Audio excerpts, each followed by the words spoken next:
My junior co-worker got a 42,000 retention bonus. I got 45, and my wife's father told me to appreciate the gesture. That night, hackers attacked our systems at 3 a.m. I didn't say a word. By morning, the email arrived at 4:47 p.m. on a Tuesday, nestled between a thread about printer maintenance and someone's farewell announcement. Subject line: retention bonus notification. Confidential. I remembered the exact time because I'd been watching the clock, waiting for Miranda Chen to finish her presentation about Q3 projections, so I could slip out early for once. My daughter Lily had a piano recital at 6, and I'd promised, really promised this time, that I'd be there before they dimmed the lights. I clicked the email without thinking. The way you touch a door handle, you've touched 1,000 times before. Dear Michael Torres, in recognition of your continued dedication and the successful completion of the Fortress Migration Project, we are pleased to award you a retention bonus in the amount of $4,500 before taxes. This bonus reflects our appreciation for your 8 years of service and expertise in systems architecture. $4,500. I read it twice, then 3 times. The words didn't change. The comma didn't magically shift one place to the right. Around me, the open office hummed with its usual late afternoon energy, keyboards clicking like tired crickets, the coffee machine gurgling in the break room, someone laughing at a video with their headphones slightly too loud. Everything normal, everything the same as it had been 10 seconds ago, except now, there was this thing sitting in my chest, heavy and cold like I'd swallowed a stone. The Fortress Migration Project. 6 months of my life. 6 months of 3 a.m. emergency calls, of explaining to Lily why Daddy couldn't make it to her soccer games, of Emma falling asleep on the couch waiting for me to come home. 6 months of rebuilding our entire security infrastructure from the ground up, of training the new hires, of being the one person in the building who understood every layer of our defenses because I'd architected every single one of them. 495. I closed my laptop slowly, methodically, the way you close a book when you want to remember exactly where you stopped reading. Miranda was still talking, her laser pointer dancing across pie charts that suddenly seemed very far away. I stood up, collected my things, walked to the elevator with my messenger bag slung over my shoulder, and my face arranged into what I hoped looked like a normal expression, the kind of expression that doesn't invite questions. I made it to Lily's recital with 11 minutes to spare. She played Claire de Lune, her small fingers finding each note with the careful precision of a child who'd practiced something 100 times. Emma sat beside me, her hand finding mine in the darkness, squeezing once. I squeezed back and tried to focus on the music, on the way Lily's brow furrowed in concentration, on anything except the number that kept scrolling through my mind like a broken ticker tape. $4,500. $4,500. $4,500. The next morning, I arrived at the office to find Jordan Mills practically bouncing in his ergonomic chair. Jordan, who'd been with the company for 18 months. Jordan, who I'd personally trained on every system we used. Jordan, who still occasionally called me with questions about basic configurations I'd explained to him a dozen times. "Dude," he said, swiveling toward me with the kind of grin that takes up his entire face. "Did you see? Did you get the email?" I set my coffee down carefully on my desk, a ritual I'd perfected over 8 years, the exact placement that kept the cup away from my keyboard, but within easy reach. "Yeah," I said. "I got it. $42,000, man. 42,000. He actually laughed, a sound of pure disbelief and joy. "I'm taking Sarah to Belize. We're going to stay at one of those overwater bungalow things. I've been looking at flights all morning." The number hung in the air between us like something physical. I could almost see it, could almost reach out and touch the nearly 10 times difference between his bonus and mine. $42,000 for 18 months of work, $4,500 for 8 years. "That's great, Jordan," I heard myself say. "You guys will love Belize." And here's the thing. I meant it. Jordan was a good kid, enthusiastic, eager to learn, genuinely talented once you pointed him in the right direction. This wasn't about Jordan. Jordan didn't set the bonus amounts. Jordan didn't decide that the junior architect who'd helped implement someone else's design deserved nearly 10 times what the senior architect who'd created that design received. But Jordan got to be happy about his $42,000, and I got to smile and nod and go back to my desk and open my task list and pretend that something fundamental hadn't just shifted in the architecture of my understanding. I didn't tell Emma right away. Not that night, anyway. We had dinner, tacos, Lily's favorite, and she talked about her science project on renewable energy, about how solar panels work, about how she wanted to put them on every house in the world. Emma asked about my day, with that particular inflection that meant she could tell something was off, but wasn't sure if she should press. I said something vague about meetings and deadlines, kissed them both goodnight, and went to my home office. The thing about system architecture is that it's fundamentally about understanding how pieces fit together, how data flows from one point to another, how to protect that flow, how to monitor it, how to control who has access to what and when.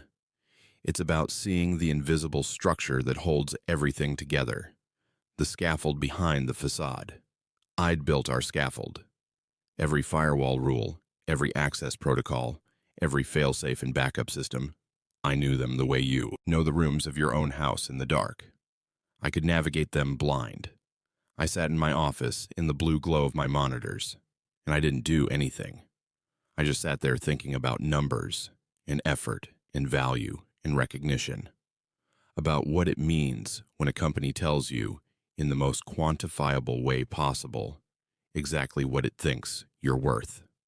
Around midnight, Emma appeared in the doorway, wrapped in her gray robe, hair pulled back in the loose bun she wore to sleep.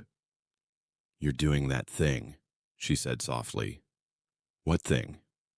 "That thing where you're very quiet and very still, and I can practically hear you thinking from the other room." She came in, perched on the edge of my desk. "What happened?" So I told her about the email, about the $4,500, about Jordan and his $42,000 and his overwater bungalow in Belize. Emma was quiet for a long moment, her fingers drumming against the wood of the desk, a habit she had when she was processing something that made her angry. "That's bullshit," she finally said, with the kind of quiet intensity that was somehow more powerful than shouting. "That's complete bullshit, Mike." "Yeah. You're going to talk to Henderson, right? HR or someone?" "I don't know." "What do you mean you don't know?" Her voice rose slightly. "You can't just... You deserve better than this. You know you deserve better than this." I did know. That was the problem. I knew exactly what I deserved, what I'd earned, what my contributions had been worth. And I'd just been told, in the clearest possible terms, that the company I'd given 8 years of my life to had a very different calculation. Thursday night was dinner at Emma's parents' house, a weekly tradition I'd normally enjoy. Her mother, Clara's cooking was legendary, her father, David's wine collection extensive and freely shared. But that particular Thursday, I felt like I was walking into a minefield in dress shoes. We were halfway through the main course, Clara's famous coq au vin, which I barely tasted, when Emma brought it up. I'd asked her not to. We'd had a whole conversation about it in the car on the way over, about how I wanted to handle this myself, about how I didn't need her parents involved in my career grievances. She'd agreed.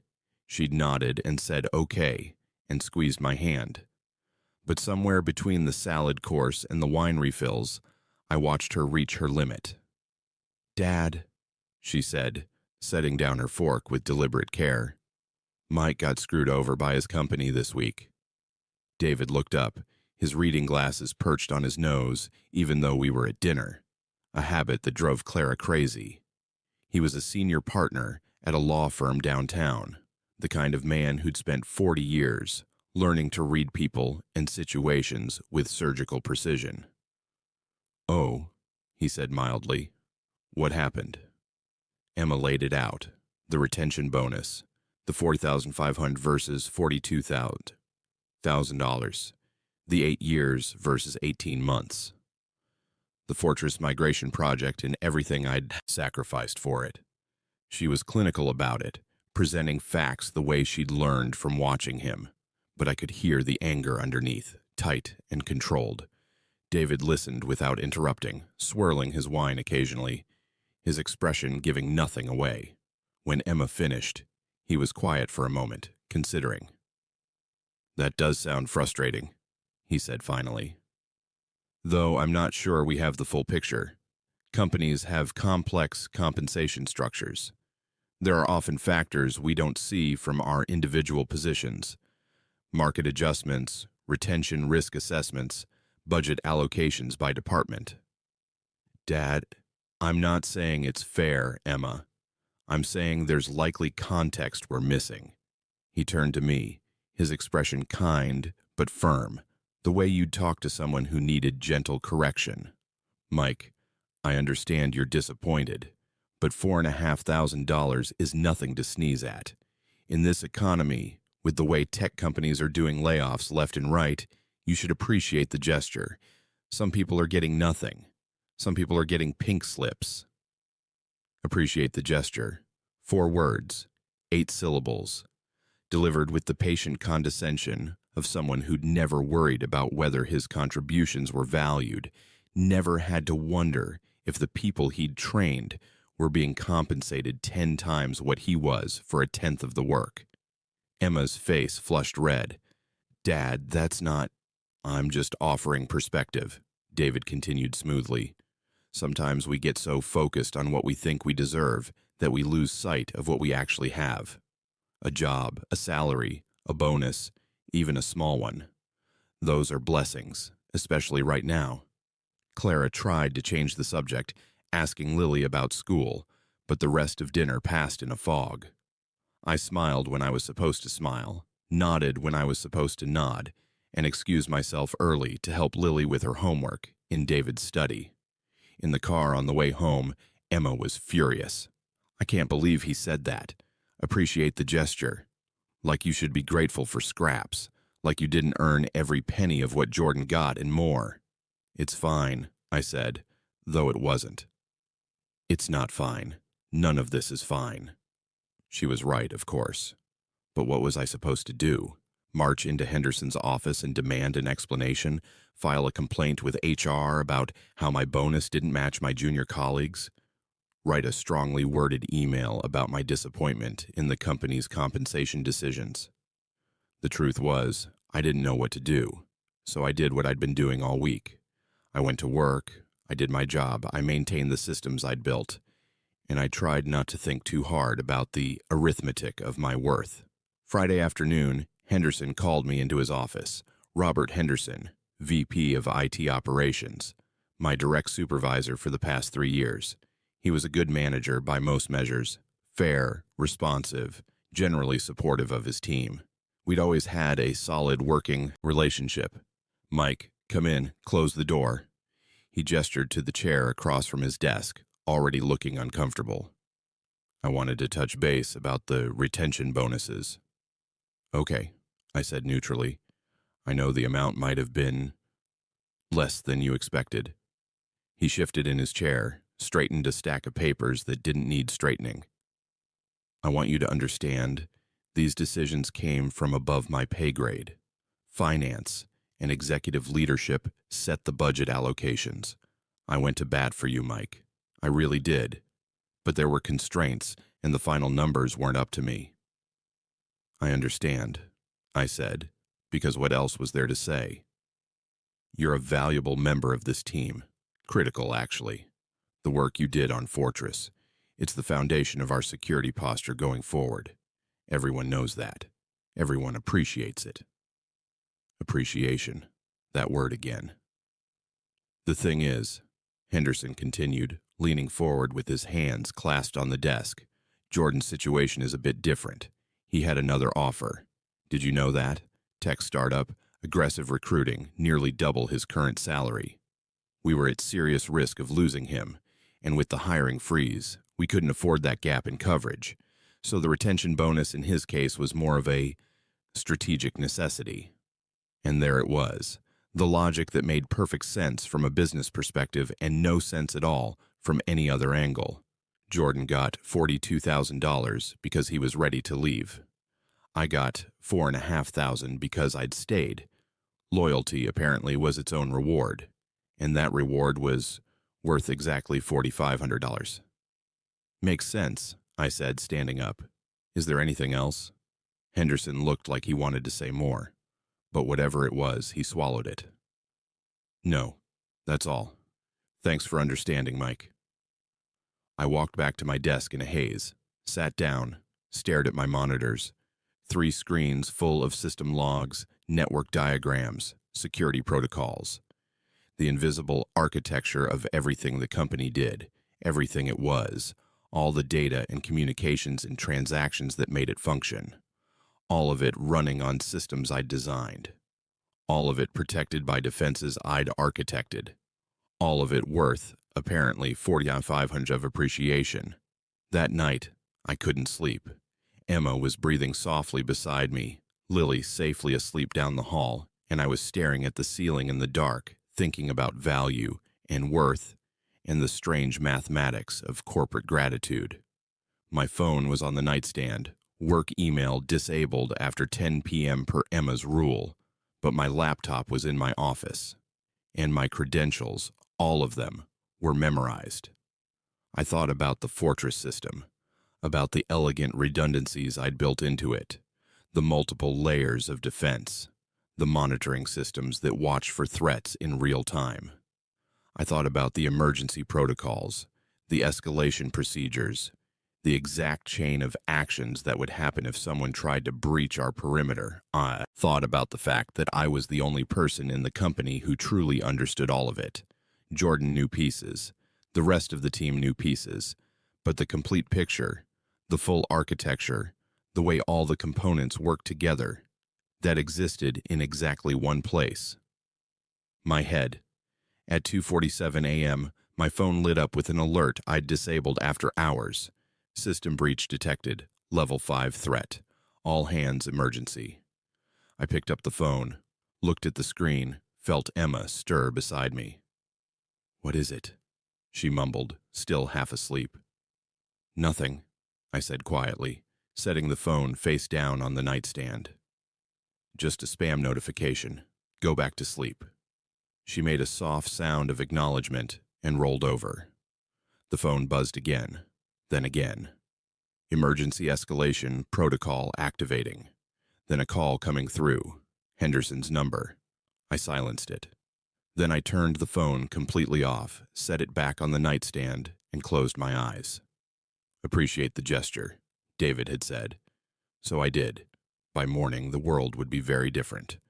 But right then, in the darkness of my bedroom, I didn't say a word.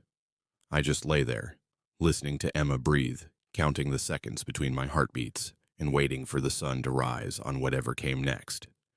Dawn came like it always does, indifferent to human drama, methodical in its transformation of darkness into light. I woke at 6:15 a.m. to the sound of my alarm, the one I'd used for 8 years, a soft chime that gradually increased in volume. Emma was already up, the smell of coffee drifting from the kitchen. Lily's backpack sat by the front door, ready for school. Everything normal. Everything the same as it had been yesterday and the day before. And the day before that. Except my phone. I turned it on while the shower warmed up, watching the screen light up with the kind of notification cascade that usually meant something catastrophic. 47 missed calls, 63 text messages, 19 voicemails. The most recent call had come in at 5:52 a.m. Henderson again, his 5th attempt since 3 a.m. I didn't listen to the voicemails. I already knew what they'd say. Instead, I showered, dressed in my usual Friday casual, dark jeans, button down, the comfortable blazer Emma had bought me last Christmas. I made it to the kitchen in time to kiss Lily goodbye before Emma drove her to school, poured myself coffee, added the exact amount of cream I always added, and checked the news on my tablet while I ate toast. The breach hadn't made headlines yet. It would, probably by afternoon, but corporate security incidents took time to become public knowledge. There would be statements to prepare, PR to coordinate, legal to consult. For now, it was still internal, a problem contained within the walls of one mid-sized tech company in a city full of mid-sized tech companies, all of them dealing with their own problems. My phone rang again. Henderson. I let it go to voicemail.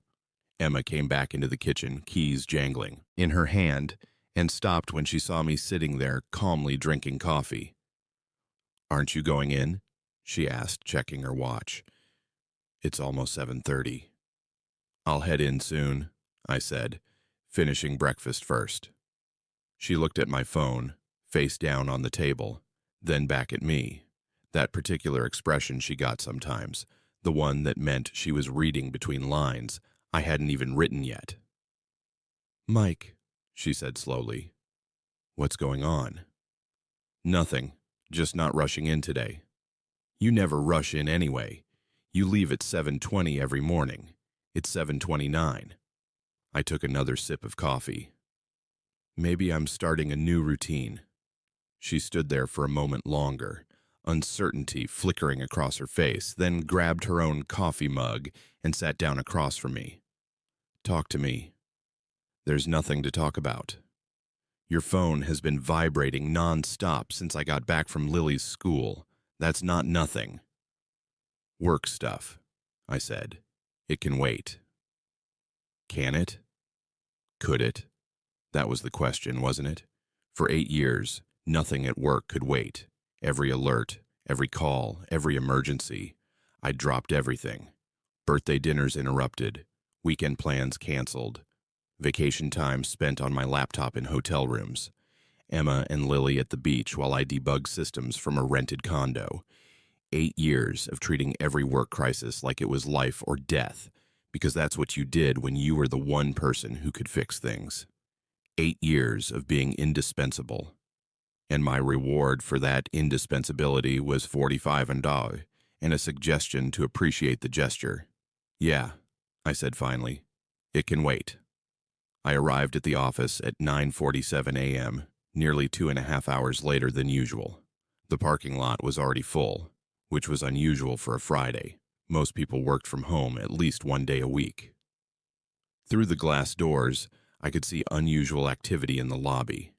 People clustered in groups, voices raised, the kind of controlled chaos that happened when something had gone seriously wrong. The security guard at the front desk, Marcus, who I'd chatted with 1,000 times about his grandson's baseball team, looked at me like I'd risen from the dead. "Mr. Torres," he said, standing up so fast his chair rolled backward. "They've been trying to reach you all night. Mr. Henderson said to send you straight up the moment you arrived." "Thanks, Marcus," I said, scanning my badge with the same motion I'd used every workday for 8 years. "How's Tyler doing? Still hitting home runs?" He blinked at me, confused by the normalcy of the question in the midst of whatever crisis was unfolding upstairs. Yeah, he is. Mr. Torres, you should really—" "I'll head right up," I said and took the elevator. The 3rd floor, where 8 operations lived, looked like someone had kicked an anthill. People rushing between cubicles, voices overlapping. The conference room packed with bodies. I could see through the glass walls. Jordan saw me first, his face cycling through relief, confusion, and something else I couldn't quite identify. He practically ran across the floor. "Mike, Jesus Christ, where have you been? We've been calling you since 3 in the morning. "Phone died," I lied smoothly. "Forgot to charge it last night. What's going on?" "What's going on? What's—" He looked around as if checking whether this was some kind of joke. "We got hit. Last night, 3:14 a.m. Someone breached the perimeter, got past the first 2 firewall layers, started pulling data. It's bad, Mike. It's really bad." I set my bag down at my desk, logged into my computer with the methodical calm of someone checking email on a normal Friday morning. "How bad?" We don't know yet. That's the problem. We can't figure out what they accessed or how deep they got. The logs are... the logs are a mess. Nothing makes sense. It's like they knew exactly where to hit us to cause maximum confusion. Huh, I said. That is bad. Henderson's losing his mind. We've got external consultants coming in at noon, executive leadership breathing down everyone's neck, and you're our lead architect. You built these systems. We need you to tell us what happened and how to fix it. Behind Jordan, I could see Henderson emerging from the conference room, his face the color of old paper. His tie loosened, something I'd never seen before. He spotted me, and his expression did something complicated, cycling through relief and anger and desperation all at once. "Torres," he shouted across the floor, loud enough the conversation stopped. "My office, now." I stood up slowly, took my coffee mug, still half full from my leisurely breakfast, and walked across the floor with the measured pace of someone who had nowhere more important to be. Every eye in the department followed me. I could feel their confusion, their disbelief at my calm. This wasn't how I usually responded to crises. Usually I was the first one in, the last one out, running on coffee and adrenaline and the fierce satisfaction of solving impossible problems. But that Michael Torres, the one who'd built these systems and defended them like they were his children, who'd sacrificed weekends and evenings and family time to keep everything running perfectly, that person had been worth $4,500. This Michael Torres, the one walking calmly into Henderson's office while the company burned around him, was still figuring out what he was worth. Henderson's office looked like a disaster zone. Coffee cups scattered across the desk, papers everywhere. His laptop surrounded by 3 other screens pulled in from various conference rooms. 2 other people I didn't recognize sat in the corner, external consultants probably brought in at obscene hourly rates to fix problems I could solve in my sleep. "Where the hell have you been?" Henderson didn't shout, but his voice had the kind of quiet intensity that was somehow worse. "Do you have any idea what's been happening? We've been trying to reach you for 7 hours. "Phone died," I said again, maintaining the same even tone. "I apologize for not being available. What can I help you with?" "What can you—" He stopped, visibly trying to collect himself, ran his hands through his hair, a gesture of pure frustration. "Mike, we had a massive security breach. Someone got into Fortress. Your system, the one you designed. They waltzed right through defenses that were supposed to be impenetrable and started extracting data before anyone even noticed." "When did it happen?" I asked, even though I knew the exact minute. 3:14 a.m. The automated alerts went out, but without you responding, we couldn't activate the emergency protocols. By the time we got the external team involved, they'd already disconnected. We have no idea how much damage they did. I sat down in one of the chairs facing his desk, crossed one leg over the other, took a sip of my coffee. "That does sound serious. What do we know so far?" Henderson stared at me like I'd grown a second head. "Mike, are you okay? You're acting very calm about this. Should I be panicking?" "No, but you built Fortress. This is your system. I'd expect you to be, I don't know, more concerned." "I'm concerned," I said. Though that wasn't quite true. Concern implied uncertainty, worry about an unknown outcome. I wasn't uncertain about anything. "What do you need from me?" One of the consultants, a thin man with expensive glasses and the kind of confidence that came from charging $500 an hour, leaned forward. "Mr. Torres, I'm Richard Vance with Cyber Shield Security. We need you to walk us through the Fortress architecture. Every layer, every protocol, every potential vulnerability. We need to understand how they got in and what they might have accessed." "That could take a while," I said. "The system is fairly complex." "We have time," Henderson said flatly. "We've cleared your schedule for the entire day, week, if necessary. This is all hands, everything else on hold." I thought about the irony of that. For 6 months during the Fortress implementation, I'd told Henderson repeatedly that we needed more time, more resources, more support. That rushing the timeline created risks. He told me about budget constraints, about executive pressure to deliver, about how we had to make it work with what we had. So I had made it work, burning nights and weekends to build something elegant and secure and complete, something I could be proud of. And now that it had failed, or appeared to have failed, suddenly time and resources were infinite. I can do that, I said. Should we start with the perimeter defenses or work our way from the outside in? We spent the next 4 hours in that conference room, me walking them through every layer of the system I'd built, watching the consultants take notes and nod and occasionally exchange glances that said they understood technically but didn't really understand. How could they? They hadn't lived with this architecture the way I had, hadn't dreamed about its logic, hadn't traced its data flows in their mind while falling asleep at night. Jordan joined us around noon, bringing printouts of the breach logs, pages and pages of timestamps and IP addresses and system events that told the story of last night's attack. I looked them over carefully, taking my time, while everyone waited for my expert analysis. "This is interesting," I said finally. "Interesting how?" Henderson asked. "They knew exactly what they were doing.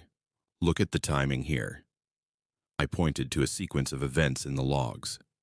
They hit the secondary authentication server first, not the primary. Most attackers would go for the primary because it handles more traffic, seems like the obvious target. But the secondary has a slightly different configuration, a narrower window in the token refresh cycle. If you know about that window, and you time it right, you can slip through with less chance of triggering alerts. "How would they know about that window?" Richard asked. I shrugged. Social engineering, insider information, maybe they've been watching us for a while, mapping our systems. It's hard to say. "But it's not a flaw in your design," Henderson said, needing that reassurance. "The design is solid," I said truthfully, "but every system has attack surfaces. Nothing is completely impenetrable if someone has enough time, resources, and information." We went through more logs, more analysis. I explained the cascading failures, the way one breach led to another, the domino effect that let the attackers move deeper into the network than they should have been able to. I was helpful without being too helpful, informative without offering solutions, technically accurate while remaining fundamentally useless. Around 3 p.m., Henderson's phone rang. He looked at the screen, his face going even paler than it already was. "It's Garrison," he said quietly. "James Garrison, the CEO. I have to take this." He stepped out of the conference room, and through the glass walls I could see him talking, nodding, his shoulders hunching further with each passing second. When he came back in, he looked like he'd aged 10 years in 5 minutes. "They want a full briefing," he said. "Executive team, board members, everyone. Monday morning, 8 a.m. They want to know exactly what was accessed, what our exposure is, and how we're fixing it." "That's a tight timeline," Richard said. "I don't care about the timeline. We make it happen." Henderson turned to me. "Mike, I need you here all weekend. Whatever it takes. Overtime approval, anything you need. We have to have answers by Monday." I thought about my weekend plans. Lily had a sleepover on Saturday, and Emma and I were supposed to finally have a date night. Dinner at that Italian place she loved, maybe a movie after. Nothing fancy, just time together that didn't involve work laptops or emergency calls or me being physically present, but mentally elsewhere. "I can't do this weekend," I said. The room went silent. Henderson stared at me like I'd spoken in a foreign language. "You can't?" "Family commitment," I said simply. "I can come in Monday morning early, help prep for the briefing, but this weekend isn't available." "Mike." Henderson's voice dropped to that careful, measured tone people use when they're trying very hard not to lose their temper. "This isn't optional. This is a company-wide emergency. We're talking about a potential data breach that could affect thousands of customers, expose confidential information, maybe even trigger regulatory investigations. We need all hands on deck. I understand the severity, I said, and I'll be here Monday to help however I can, but I'm not available this weekend. Is there something going on that we should know about? This from Richard, watching me with new interest. Some reason you're being resistant to helping resolve a crisis in systems you designed? The implication hung in the air, heavy and obvious. Suddenly, I wasn't just the absent architect. I was a potential suspect. After all, who better to breach a security system than the person who built it? I met his eyes calmly. No reason except that I have family commitments I'm not willing to break. I've broken enough of them over the years. This weekend isn't negotiable. Henderson opened his mouth, closed it, opened it again. Mike, I don't think you understand how serious this is.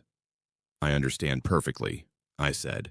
What I don't understand is why you think I should drop everything for a company emergency when the company couldn't find more than $4,500 to show appreciation for 6 months of work that made this system exist in the first place.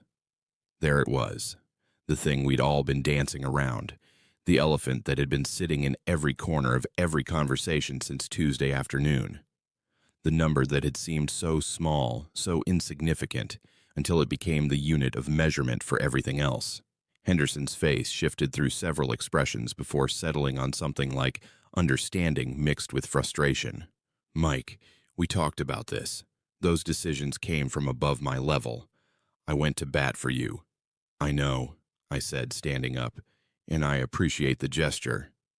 I let those words sit there for just a moment, watching them land, watching Henderson recognize his own corporate speak reflected back at him. I'll be here Monday morning, I said. Early, 6 a.m. if you need me. But right now, I'm going home.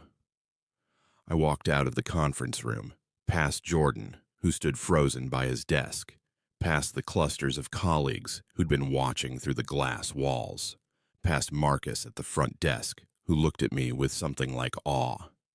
In my car, I sat for a moment before starting the engine, letting the afternoon sun warm the interior, thinking about bridges and burning, and the strange mathematics of self-worth. My phone buzzed. A text from Emma. How's your day going? I typed back. Interesting. Coming home now. Want to grab that dinner reservation for tomorrow night? Her response came immediately. Really, you're not working this weekend? Nope, I wrote, taking some time off.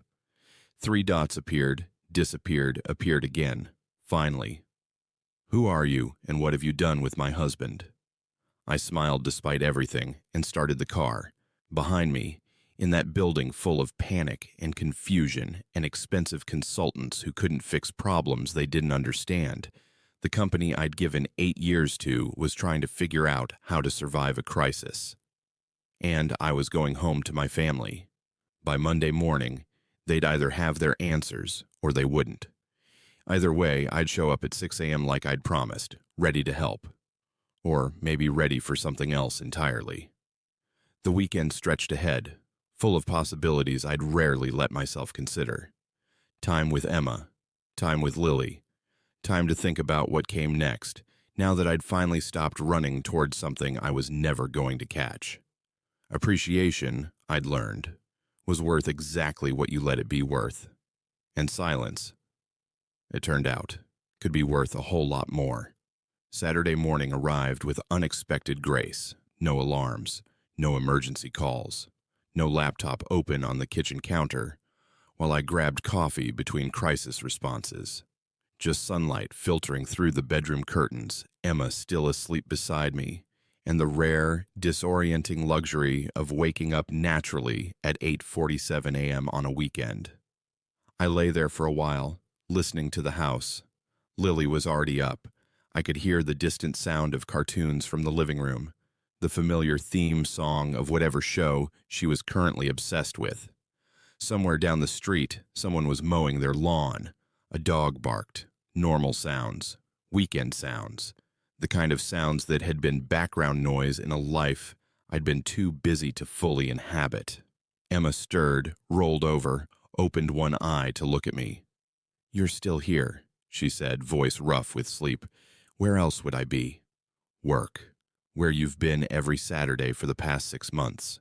She propped herself up on one elbow, studying my face. "Mike, what's really going on? And don't tell me nothing. I've been married to you for 12 years. I know when something's shifted." I thought about how to answer that. About the breach, about my silent phone through the night, about walking out of the office yesterday while everything burned. About the strange liberation of finally not being the person who fixed everything. "I'm taking a break," I said simply. "From work?" "From being the person who drops everything every time they call." She was quiet for a moment, processing. Then, "Because of the bonus thing." "Because of a lot of things. The bonus was it was like getting a report card that showed me exactly what the last 8 years have been worth, and the number was a lot lower than I thought it would be." Emma sat up fully now, pulling her knees to her chest, wrapping her arms around them in that way she did when she was thinking something through carefully. "So what are you doing? Quitting?" "I don't know yet. Maybe. Or maybe I'm just stopping the pattern where I sacrifice everything for people who measure my value in numbers that don't make sense." I reached over, took her hand. "Yesterday, Henderson told me I needed to work all weekend. Emergency situation, all hands on deck, everything on fire. And I said no." Her eyes widened. "You said no." "I said I had family commitments I wasn't willing to break, that I'd help Monday, but this weekend wasn't available." "Mike." She squeezed my hand, hard. "What happened? What's the emergency?" "Security breach. Someone got into our systems Thursday night. Bad one, apparently. They needed me to help figure out how and what got compromised." Thursday night. She was putting pieces together, her lawyer's daughter mind working through timelines. "When you turned your phone off." I didn't say anything. Didn't need to. "Jesus," she breathed. "Mike, they're going to think that I'm involved. Maybe. Probably. I'm the lead architect on the system that got breached, and I mysteriously became unreachable right when it happened." I shrugged, surprised by how little that possibility bothered me. "But I wasn't unreachable. My phone was on. They called. I just didn't answer." "Why?" The question wasn't accusatory, just genuinely curious. "That's not like you. You always answer." "Because I was tired, Emma. Tired of being the one person they could always count on.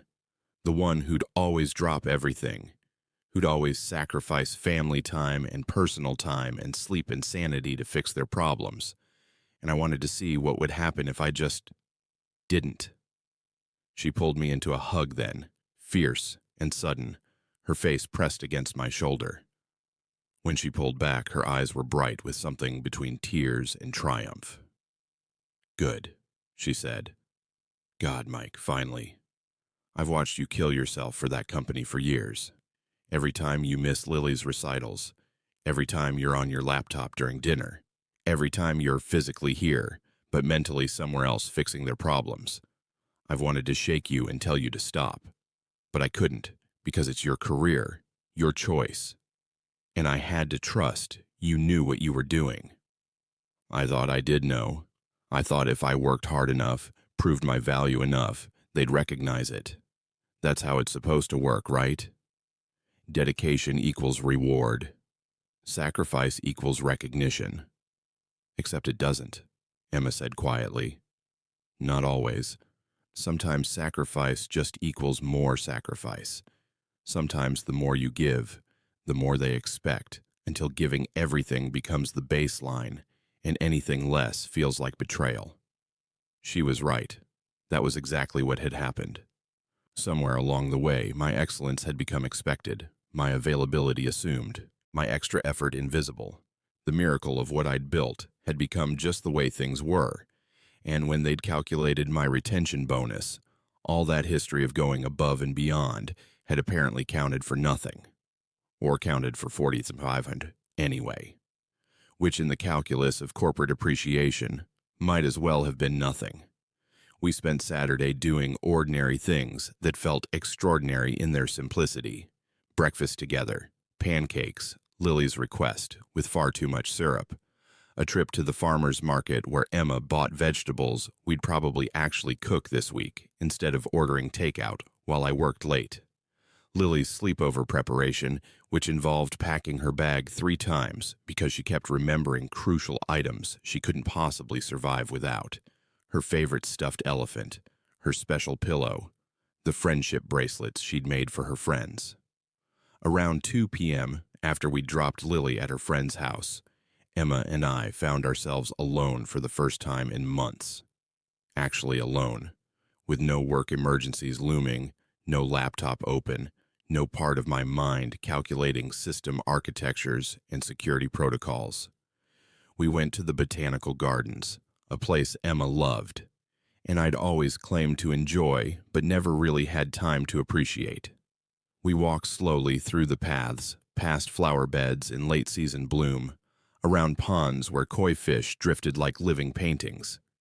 Emma talked about a case she was working on at the firm where she did contract work, medical malpractice, complicated, making her dig into research she hadn't touched since law school. I listened, actually listened, not just waiting for a pause to check my phone. "This is nice," she said eventually, leaning into me as we sat on a bench overlooking a Japanese garden. "I'd forgotten what this feels like." "What?" "Having you present. Not just physically here, but actually present. Do you know how long it's been since we just existed together? No agenda, no emergency, no timer counting down until you have to get back to work." I thought about it. Really thought about it. 6 months? Longer. Since before Fortress started. Maybe closer to a year. A year. 52 weeks of being technically present, but fundamentally absent. Of Emma falling asleep alone while I worked in my office. Of Lily asking if Daddy would make it to her things, phrasing it as a question because the answer wasn't guaranteed. Of becoming a ghost in my own life, haunting the spaces between work emergencies. "I'm sorry," I said. Don't apologize. Just don't go back to it." She turned to face me, serious now. "Whatever happens Monday, whatever they say or threaten or offer, don't go back to being that person, the one who gives everything and gets back 4,500 in a speech about appreciation. You're worth more than that. They might fire me. Then they fire you. We'll figure it out.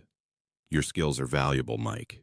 You could get another job in a week. Hell, you could probably get that startup offer Jordan got, the one that paid him $42,000 to stay." She was right, technically. My skills were valuable, my experience extensive, my reputation in the industry solid. But there was something else at play here, something I was still working through. This wasn't just about money or recognition or even respect. It was about the story I'd been telling myself for 8 years, the narrative of loyalty and dedication and eventual reward that had finally revealed itself to be fiction. And now I was writing a different story, one where I wasn't the hero who saved the day. I was just a man who'd learned the difference between being needed and being valued. My phone, which I'd silenced but not turned off this time, buzzed periodically throughout the afternoon.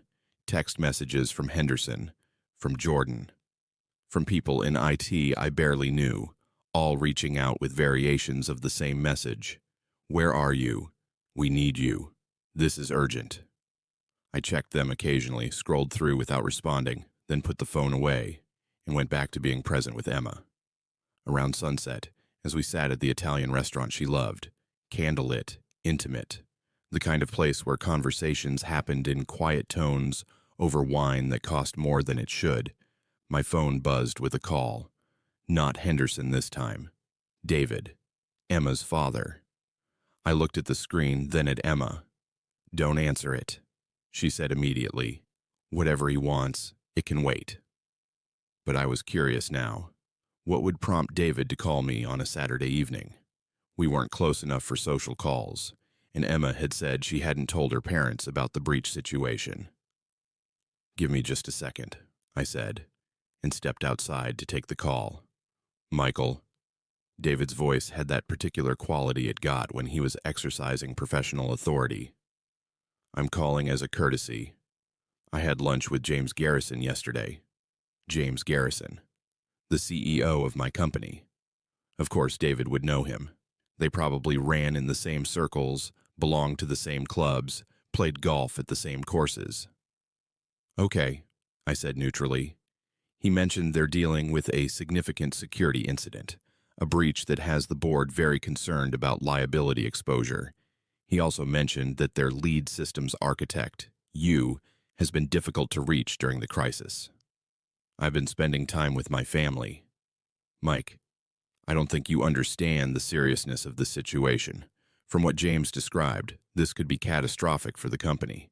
Regulatory investigations, lawsuits, the works. They need their top people focused on containment and mitigation, not taking personal time." The traffic passed on the street behind me, headlights painting yellow streaks across the darkening evening. Inside the restaurant, I could see Emma through the window watching me with concern. "David, with respect, my employment relationship is with the company, not with you. If Henderson has concerns about my performance or availability, he can address them through proper channels." "This isn't about proper channels." His voice hardened. "This is about reputation. Yours, and by extension, our family's. James is a friend, and he's confused about why his lead architect seems to be sabotaging the crisis response. Those aren't good optics, Michael." "Sabotaging." I repeated the word slowly, tasting it. "Because I didn't answer my phone at 3 in the morning?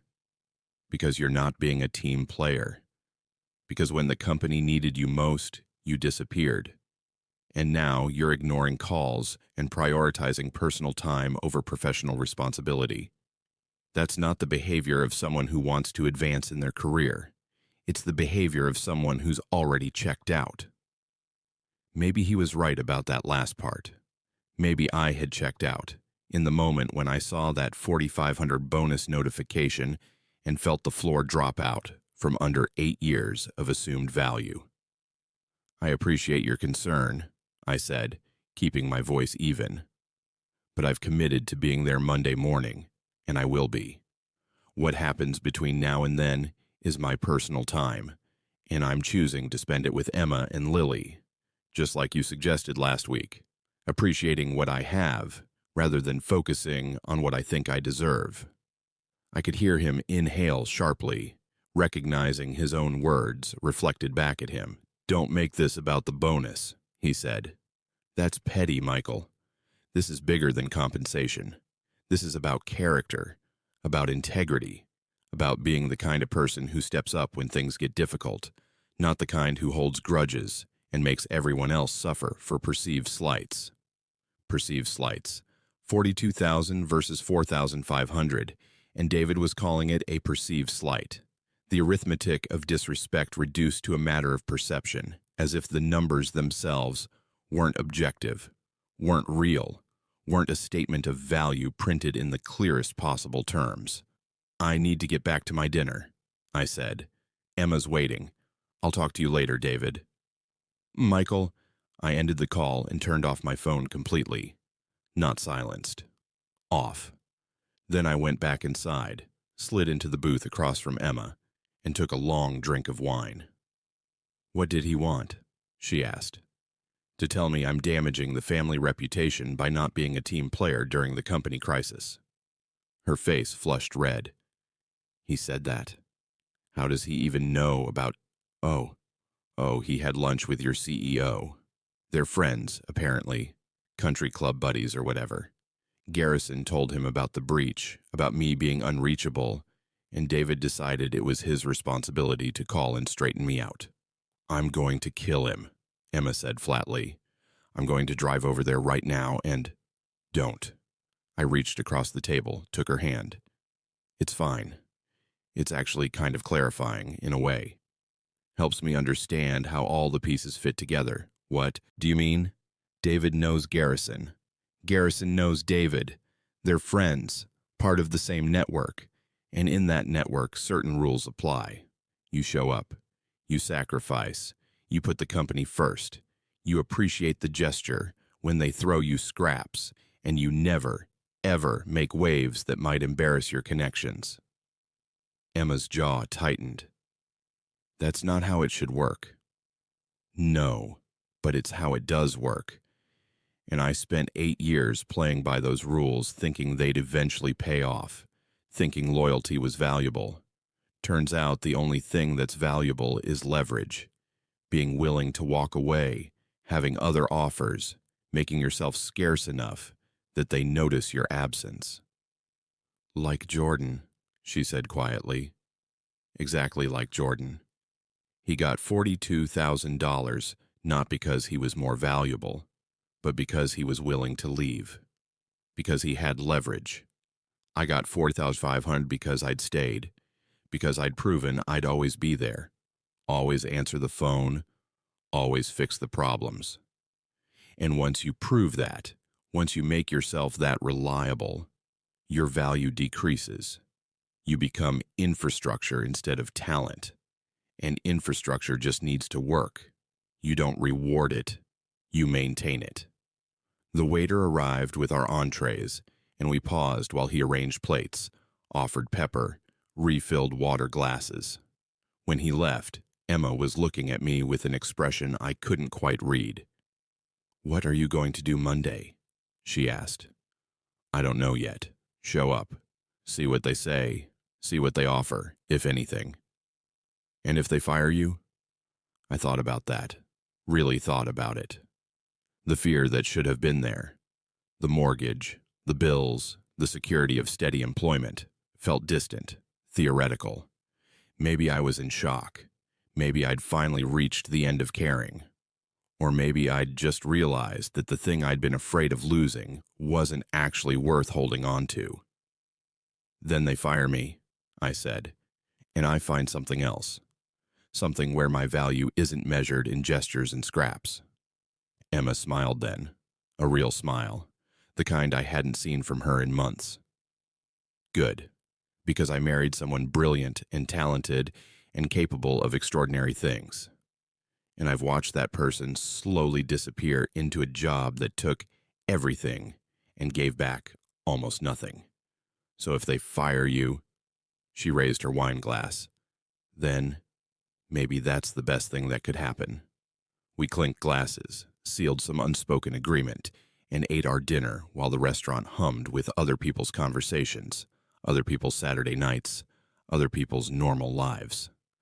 Outside, the evening deepened into full dark. Somewhere across town, consultants were probably still huddled in conference rooms, trying to untangle the breach that had happened 48 hours ago. Henderson was probably on his 5th pot of coffee, his weekend completely consumed by crisis management. Jordan was probably there too, young and eager and still believing that sacrifice would be rewarded. And I was here, eating pasta with my wife, my phone turned off, my emergency services declined. For the first time in 8 years, I was unreachable.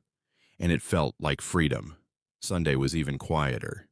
We picked up Lily from her sleepover. She was buzzing with stories about movies and snacks and staying up late. That particular exhausted happiness kids get from time with their friends. We went to the park, flew a kite Emma had bought on impulse at the farmer's market, watched Lily run across the grass with the string trailing behind her like hope on a tether. That evening, after Lily went to bed, Emma and I sat on the back porch with glasses of wine, watching stars emerge in the darkening sky. "Tomorrow's going to be intense," Emma said. "Probably. Are you ready?" Was I ready? Ready for what? Confrontation? Consequences? Questions about my absence during the crisis? Accusations that might be veiled or might be direct? The possibility of walking out of that building without a job, without the identity I'd built for 8 years. I think so, I said, but I'm not going in to fight. I'm just going in to see what happens next.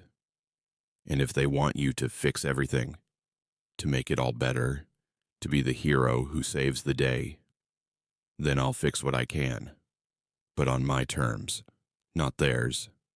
She nodded, satisfied with that answer.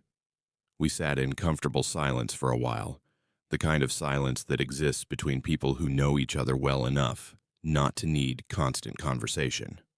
Around 9 p.m., I went to my office and turned on my phone for the first time since Saturday afternoon. The notification cascade was less intense this time, just 12 new messages, all from work numbers. I opened the most recent one, from Henderson, time-stamped an hour ago. Mike, I need to know you're coming in tomorrow. Board meeting at 8 a.m. If you're not there, we have serious problems. Call me. I typed back a single line. I'll be there at 6 a.m. as promised. His response came within seconds. Thank you. 2 words. No elaboration. I could read 1,000 things into those 2 words. Relief, frustration, anger, gratitude, suspicion. But what I mostly read was desperation. They needed me, which meant I had something I hadn't had before. Leverage. I set the phone down, looked around my office. The monitors that had displayed system logs at all hours, the whiteboard with architecture diagrams I'd drawn and erased and redrawn 100 times, the coffee mug collection from various tech conferences, the accumulated debris of a career built one late night at a time. Tomorrow would reveal what that career was actually worth, not in bonus amounts or retention calculations, but in the moment when they realized that the infrastructure they'd taken for granted was controlled by someone who'd finally learned he could turn it off. I turned off the lights and went to bed, setting my alarm for 4:30 a.m. By morning, everything would change. But tonight, I slept better than I had in months. The office at 5:53 a.m. was a different creature than the one I'd left Friday afternoon. The lobby lights were harsh and unforgiving, revealing coffee stains on the carpet I'd never noticed before, scuff marks on the walls, the general wear of a building that looked professional in normal hours, but showed its age in the pre-dawn stillness. Marcus wasn't at the security desk yet. His shift started at 7, so I used my badge to access the elevator, rode up to the 3rd floor alone, listening to the mechanical hum of cables and pulleys. The IT department was already occupied, not full but not empty either. Half a dozen people scattered across workstations, surrounded by the debris of all-nighters, pizza boxes, energy drink cans, the particular disorder that came from sustained crisis response. Jordan was there, asleep with his head on his desk, still wearing Friday's clothes. 2 of the consultants I recognized from Friday occupied the main conference room, gesturing at screens covered in network diagrams. Henderson's office light was on. I set my bag down at my desk, logged into my computer with the muscle memory of 8 years, and pulled up the system logs from Thursday night. The full logs, not the sanitized version they'd been analyzing all weekend. I had access levels they'd never bothered to replicate for anyone else. Architect privileges, root access, the keys to every door in the digital kingdom I'd built. I spent 20 minutes reviewing what had happened, tracing the attack path step by step, understanding not just what the breach had accomplished, but what it had revealed. Then I closed the logs, made myself coffee from the department machine, bad coffee but familiar, and walked to Henderson's office. He looked up when I knocked, and the relief that crossed his face was so naked it was almost embarrassing. He looked like he hadn't slept, hadn't shaved, possibly hadn't changed clothes. His office smelled stale, like recycled air and desperation. "Mike," he said, standing up too quickly, nearly knocking over his coffee. "Thank God. I wasn't sure you'd actually come." I said I would. I sat down across from him without being invited, took a sip of my terrible coffee. "You said 6 a.m. It's 6:02. "Right. Yes. Thank you." He sat back down, ran his hands through his hair. That gesture again, the one that meant he was barely holding it together. Mike, we need to talk. Before the board meeting, there are concerns about the breach, about your absence during the breach. He said it carefully, like he was defusing a bomb. Your phone went straight to voicemail for hours during the exact window when the attack happened. And you're the lead architect, the person with the deepest knowledge of these systems. Are you asking me something, Robert? He flinched at the use of his first name. I never called him Robert. It was always Henderson, the professional distance that marked our roles. But that distance felt different now, like something that could be collapsed with the right pressure. I'm saying the external consultants have raised questions about the timing, about how the attackers knew exactly where to hit us, exactly which systems were vulnerable, exactly how to maximize damage while minimizing detection time. That's not the work of random hackers. That's insider knowledge. And you think I provided that knowledge? I think we need to eliminate that possibility before we go into a room with the board and explain how our supposedly impenetrable security system was compromised in under 40 minutes. He leaned forward, his voice dropping. Mike, if there's anything you need to tell me, anything at all about Thursday night, now is the time. I can help manage it, frame it properly. But once we're in that boardroom, once the lawyers get involved, my hands are tied. I thought about all the ways I could answer that. All the explanations I could offer, the justifications, the technical details that would paint me as either guilty or innocent, depending on how they were interpreted. I thought about the fact that Henderson was trying to help, in his way, giving me an off-ramp before everything went official. But I was tired of helping people understand things they should have understood already. I didn't provide insider knowledge to anyone, I said simply. I didn't breach my own systems. I didn't sabotage the company. What I did do was turn off my phone and go to sleep at a normal hour because I was tired and my family needed me more than work did. That's it. That's the whole story. But you knew about the breach. You had to have gotten the alerts. I got them. I chose not to respond immediately. There's a difference between being complicit in an attack and deciding not to drop everything to fix one.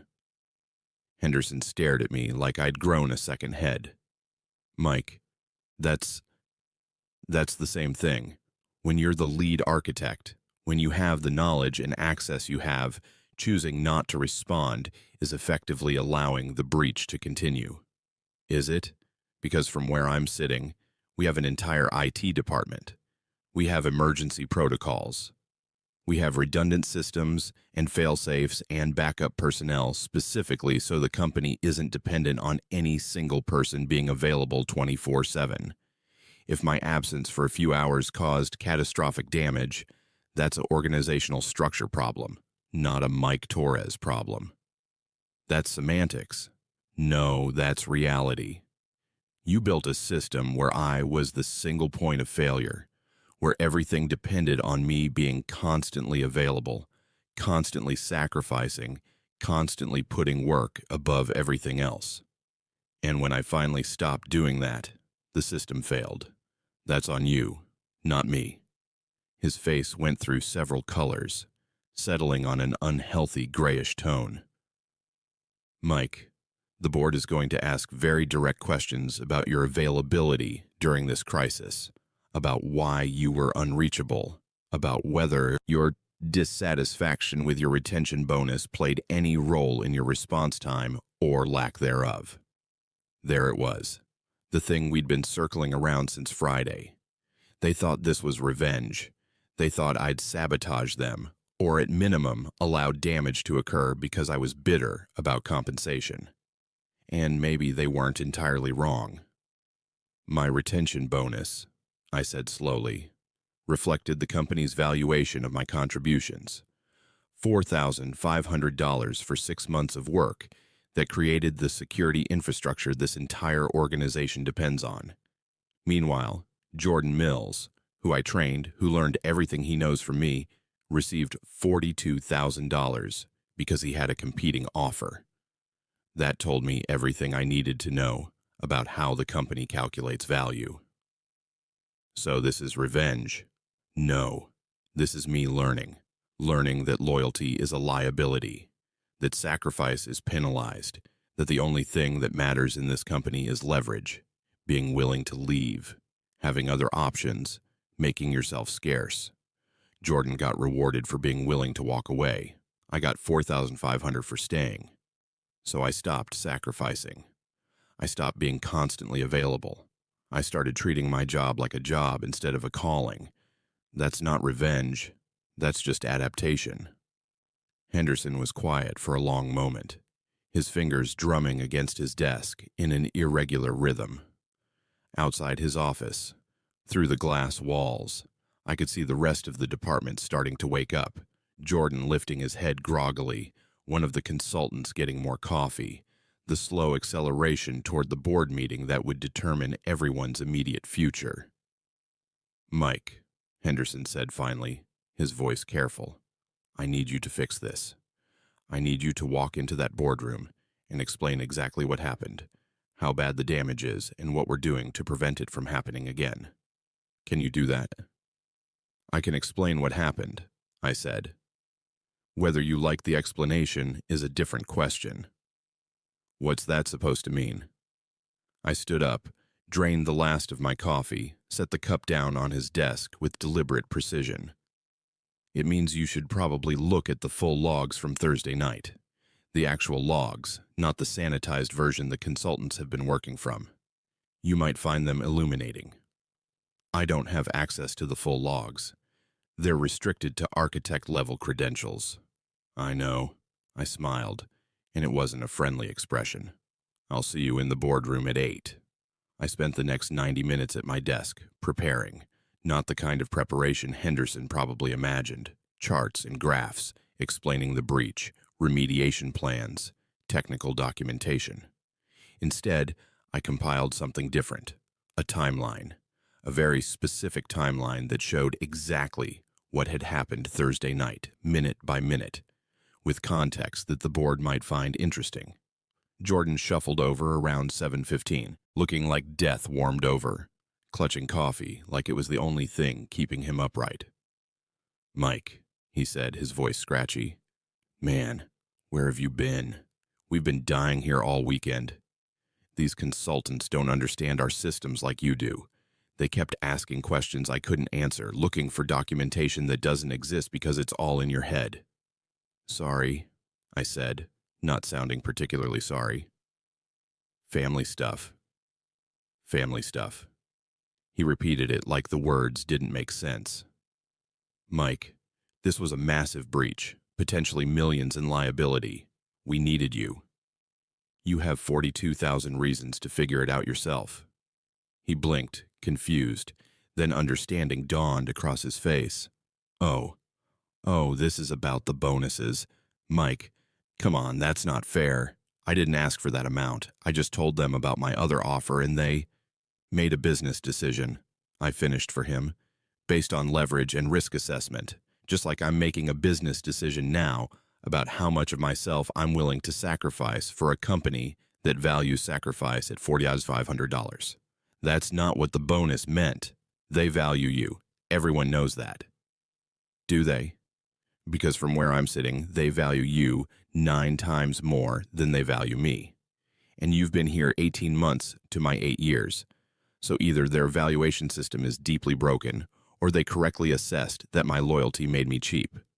Either way, I'm done subsidizing their operational costs with my personal life. Jordan opened his mouth, closed it, opened it again. Mike, I don't know what to say. I'm sorry. I didn't mean to. Don't apologize. You did exactly what you should have done. You created leverage and used it. I'm not mad at you, Jordan. I'm just done being the person who doesn't have leverage because I've proven I'll always be here no matter what they offer me. He stood there for another moment, looking lost, then shuffled back to his desk. I felt a small twinge of guilt. Jordan really was a good kid, and this wasn't his fault, but he needed to understand how the game worked before the game destroyed him the way it had almost destroyed me. At 7:45, Henderson emerged from his office wearing a fresh shirt. He kept spares here for exactly these situations, and gestured for me to follow him. The boardroom was on the 5th floor, executive territory I rarely visited. Wood paneling, expensive art, floor-to-ceiling windows overlooking the city. The table could seat 20, but only 8 chairs were occupied when we arrived. I recognized most of them. James Garrison at the head of the table, looking grim. Sarah Chen, the CFO, reviewing something on her tablet. Marcus Webb, head of legal, with that particular expression lawyers get when they smell liability. 3 board members whose names I knew, but whose faces were unfamiliar. They usually only appeared quarterly for official meetings. And 2 people I didn't recognize at all, probably additional legal or crisis management consultants brought in for this specific disaster. And at the far end, looking uncomfortable in a chair that wasn't meant for visitors, was Richard Vance from Cyber Shield Security, the consultant who'd questioned me Friday about insider knowledge. Everyone looked up when Henderson and I entered. The temperature in the room dropped about 10 degrees. "Michael," Garrison said, standing up with the kind of forced courtesy that meant he was extremely angry. "Thank you for joining us. Please, sit." I took a seat midway down the table, set my laptop in front of me, and waited. Garrison remained standing, his hands flat on the table, his expression carved from granite. "Let me be direct. We're here because our company suffered a significant security breach Thursday night, a breach that compromised customer data, potentially exposed confidential business information, and may trigger regulatory investigations. We have consultants who've been working around the clock to assess the damage. What we don't have is a clear answer about how this happened, or what we're doing to prevent it from happening again." He paused, looking directly at me. "What we also have is questions about why our lead systems architect, the person most qualified to respond to this crisis, was unreachable for 7 critical hours during and immediately after the breach. So before we discuss technical details, I need to understand that timeline. Mike, can you explain where you were Thursday night and why you didn't respond to emergency protocols?" The room was completely silent. 8 pairs of eyes fixed on me, waiting for an answer that would either exonerate or condemn me. I could have said a lot of things. Could have explained about being tired, about family commitments, about needing a break. Could have been apologetic, contrite, defensive. Could have played the game the way I'd been playing it for 8 years, smoothing over conflict, making excuses, prioritizing their comfort over my truth. Instead, I opened my laptop, pulled up the timeline I'd prepared, and turned the screen toward Garrison. "I was at home," I said evenly. "In bed. Asleep. My phone was on, I received the alerts, and I made a conscious decision not to respond immediately. I chose to prioritize 8 hours of sleep and time with my family over an emergency that frankly wasn't my responsibility to solve alone." "Wasn't your responsibility?" Marcus Webb, the lawyer, leaned forward. "You're the lead architect. How is a breach of your systems not your responsibility?" "Because I'm an employee, not an owner.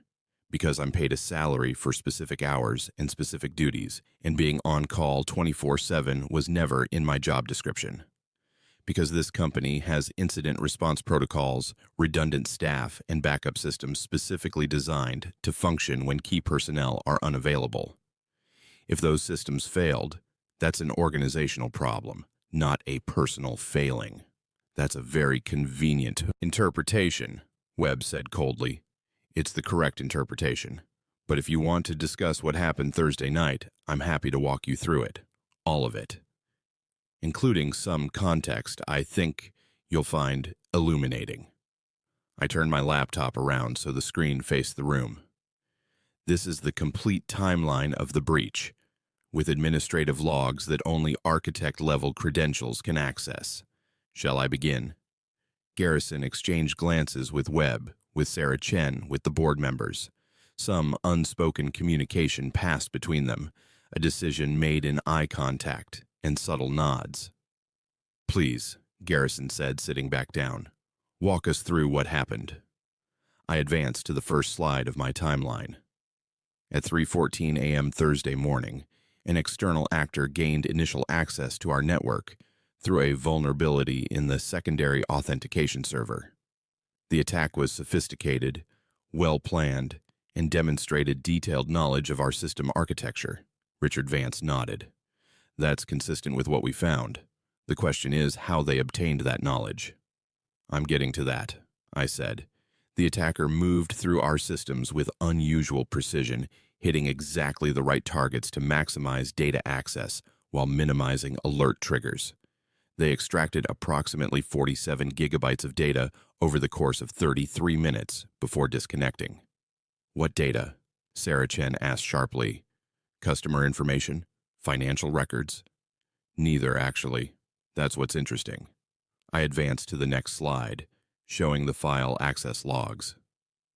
They targeted internal documents, specifically compensation records, retention bonus calculations, and internal emails about personnel decisions from the past 6 months. The silence that followed was absolute. "They stole payroll information," Garrison said slowly. "Not payroll, bonus calculations. The documentation showing how the company decided who got retention bonuses and in what amounts. The emails between executive leadership and finance about budget allocations. The spreadsheets showing the breakdown by employee." I let that sit for a moment, watching understanding dawn across several faces. "Why would hackers want that information?" one of the board members asked. "There's no resale value in internal bonus data." "There isn't," I agreed. "Unless the breach wasn't about theft. Unless it was about exposure. About proving that the systems everyone believed were impenetrable could be compromised. About demonstrating that when you underpay your lead architect, you create vulnerabilities." "Wait." Webb was putting pieces together now, his lawyer brain working through implications. "Are you saying you orchestrated this? That you hired someone to breach our systems to make a point about your compensation?" "No," I said simply. "I'm saying I chose not to stop it when I easily could have. I received the alerts at 3:14 a.m. I could have logged in remotely, activated emergency protocols, shut down the compromised systems, and contained the breach within 5 minutes. But I chose not to. I chose to sleep. And because I chose to sleep, the breach continued for 33 minutes instead of 5. That's not sabotage. That's just declining to volunteer unpaid emergency labor at 3 in the morning, after years of doing exactly that for inadequate compensation." The room erupted. 3 people talking at once, voices rising, Garrison's hands slamming down on the table for order. Webb was saying something about liability and willful negligence. Sarah Chen was calculating damages. The board members were trying to understand what they'd just heard. Henderson sat frozen, staring at me like I'd just confessed to murder. And I sat calmly, hands folded on the table, waiting for the storm to pass. Because I'd finally learned the most important lesson. Sometimes the most powerful thing you can do is nothing at all. Order took longer to restore than chaos had taken to create. That's always the way, isn't it? A building takes months to construct and seconds to demolish. Trust accumulates slowly and evaporates instantly. A career built over 8 years can unravel in the time it takes to tell the truth. Garrison finally got control of the room by standing up and speaking in the kind of voice that made it clear he was accustomed to being obeyed. "Everyone stop, right now." The conversations died mid-sentence. "Mike, I need to understand what you just said. You're telling us you deliberately chose not to respond to a security breach that you could have stopped." "Not deliberately chose not to stop it," I corrected. "Deliberately chose not to volunteer uncompensated emergency labor. There's a distinction." "That's the same goddamn thing," Webb snapped. "Is it? Because I'm an exempt employee paid for a standard 40-hour work week. Nothing in my contract specifies on-call availability. Nothing requires me to respond to emergencies outside business hours. The company chose not to establish formal on-call rotations or compensation for after-hours availability. You chose to rely on my voluntary goodwill instead. And at 3:14 a.m. on Thursday, after receiving a retention bonus that valued 8 years of my work at $40,500, I chose not to volunteer that goodwill anymore. Sarah Chen was typing rapidly on her tablet, probably pulling up my employment contract, verifying my claims about on-call requirements. Her expression suggested she wasn't finding what she hoped to find. "This is negligence," Webb said flatly. "Willful negligence at minimum, possibly criminal. You had a duty to protect company assets and you deliberately failed to fulfill that duty." "Show me the statute," I said calmly. "Show me the law that requires an employee to work for free. Because that's what you're describing. An obligation to provide skilled labor without compensation outside contracted hours with no formal agreement or consideration. That's not negligence. That's just refusing to be exploited." "You were exploited?" Garrison's voice dripped with disbelief. "We paid you a 6-figure salary. We gave you a retention bonus of $40,500 for 6 months of work. That included nights, weekends, and holidays. Meanwhile, Jordan Mills, who I trained, who's been here 18 months, received $42,000 because he had a competing offer. You paid him 9 times what you paid me because he demonstrated he was willing to leave. You paid me scraps because I'd proven I would stay no matter what. That's not compensation. That's exploitation dressed up as appreciation." One of the board members, a woman whose name I thought was Patricia, spoke up for the first time. "This is about the retention bonuses? You let a major security breach continue because you were upset about your bonus?" "No," I said, and my voice was harder now, sharper. "I let the systems you built fail because you built them to fail. You created a structure where everything depended on one person being available 24/7 with no formal on-call structure, no compensation for availability, no backup personnel with equivalent knowledge. You built a single point of failure and then got angry when that single point chose not to be available. That's not my negligence. That's yours." Richard Vance, who'd been quiet during the chaos, leaned forward. "But you didn't just refuse to respond. You have architect-level access. You could have remotely disabled systems, locked out the attackers, minimized the damage. Instead, according to what you're telling us, you watched it happen."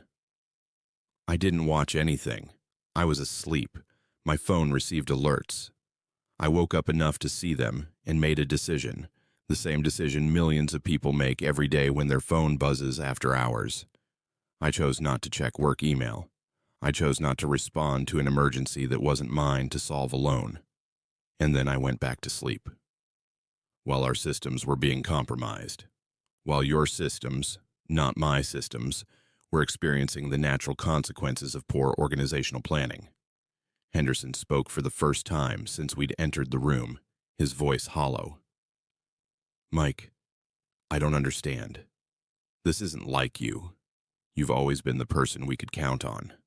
The one who dropped everything, who never complained, who fixed things no matter what time it was or what it cost you personally. What changed?" "What changed?" Such a simple question, such a complicated answer. "I got a performance review," I said quietly, "in the form of a dollar amount. And that review told me exactly what my dedication was worth. It told me that loyalty is a liability, that sacrifice is penalized, that the only thing this company respects is the threat of departure. So I stopped being loyal. I stopped sacrificing. And I started treating this job the way it treats me, as a transaction. Hours for dollars, expertise for salary, nothing more." "That's incredibly cynical," Patricia said. "That's incredibly realistic," I countered. "You want to know what cynical is? Cynical is telling employees their work matters while paying them a fraction of what you pay people who threaten to leave. Cynical is building your entire security infrastructure on one person's unpaid overtime and then expressing shock when that person stops volunteering their personal time. Cynical is calling a 4,500 bonus appreciation when it's actually an insult. Garrison's face had gone red. Mike, I don't know what you think you're accomplishing here, but I'm not trying to accomplish anything, I interrupted. You asked me to explain what happened Thursday night. I'm explaining. An external actor breached our perimeter at 3:14 a.m. The automated system sent alerts. Under previous circumstances, I would have responded immediately, worked through the night, contained the breach, and prevented any data loss. But those previous circumstances included an assumption that my dedication would be recognized and rewarded appropriately. When I learned that assumption was false, I adjusted my behavior accordingly. By sabotaging the company, Webb said, by establishing boundaries. There's a difference. Sarah Chen looked up from her tablet. I've reviewed your employment contract. You're right that there's no formal on-call requirement, but there is language about performing duties as assigned and protecting company assets. A reasonable interpretation of that language would include responding to security emergencies. A reasonable interpretation might, I agreed, but reasonable interpretations don't hold up well when you're asking someone to work uncompensated hours with no formal agreement, especially not when you've just demonstrated through your retention bonus calculations that you don't actually value that person's contributions. You can't have it both ways. You can't tell someone they're worth $4,500 and then expect them to behave like they're worth $42,000. The room fell silent again, but this time the silence had a different quality. Less shock, more calculation. I could almost see the gears turning behind their eyes. Legal exposure, liability, public relations, the nightmare scenario of this becoming public knowledge. What do you want? Garrison asked finally. More money? A revised bonus? Some kind of compensation package that makes you feel properly valued? I laughed. Actually laughed. The sound harsh in the quiet boardroom. You think this is a negotiation? You think I'm holding the company hostage for a better offer? Aren't you? No, I'm explaining why your systems failed. You asked for an explanation and I'm giving you one. What you do with that information is up to you. Webb was making notes on a legal pad, his handwriting sharp and angry. Mike, I need you to understand the seriousness of what you're describing. Deliberate inaction during a security crisis, even if technically legal, creates enormous liability exposure. If customer data was compromised, if there are lawsuits or regulatory fines, the company will argue that damages were increased by your refusal to respond. That makes you personally liable. Does it? Because I'm pretty sure that's why companies carry insurance. And I'm very sure that courts don't look kindly on organizations that try to push liability onto individual employees who are acting within the bounds of their employment contracts. You're awfully confident about the legal implications, Patricia observed. My father-in-law is a senior partner at Morrison, Webb and Chen, I said. He's spent 40 years practicing corporate law. I've picked up a few things over family dinners. That landed with visible impact. Webb's expression shifted. He clearly recognized the firm name, probably knew David personally, was rapidly recalculating the legal landscape. Morrison, Webb, and Chen was one of the most prestigious firms in the city. If I had access to that level of legal counsel, suing me personally became exponentially more complicated. So you planned this, Garrison said slowly. You let the breach happen, knowing you had legal cover, knowing we couldn't hold you personally liable, all to make some kind of point about your compensation. I didn't plan anything. I just stopped assuming that my unpaid availability was obligatory. Everything that followed was the natural consequence of that decision. Richard Vance, who'd been studying me throughout this exchange with increasing interest, spoke up again. Mike, walk me through something. You said the attackers specifically targeted compensation records and retention bonus calculations. How did you know that? We've been analyzing the breach all weekend, and we hadn't isolated exactly what data was accessed. The logs are fragmented, corrupted in places. It would take architect-level knowledge to reconstruct the complete picture. Everyone turned to look at me. The question hung in the air like smoke, heavy and suffocating. Because I reviewed the full logs this morning, I said. Before this meeting, using my architect credentials to access information that apparently your consultants couldn't reach. And you didn't think to share that analysis with us over the weekend? Henderson's voice was pained. Mike, we've been working blind, trying to figure out what was taken, what our exposure is.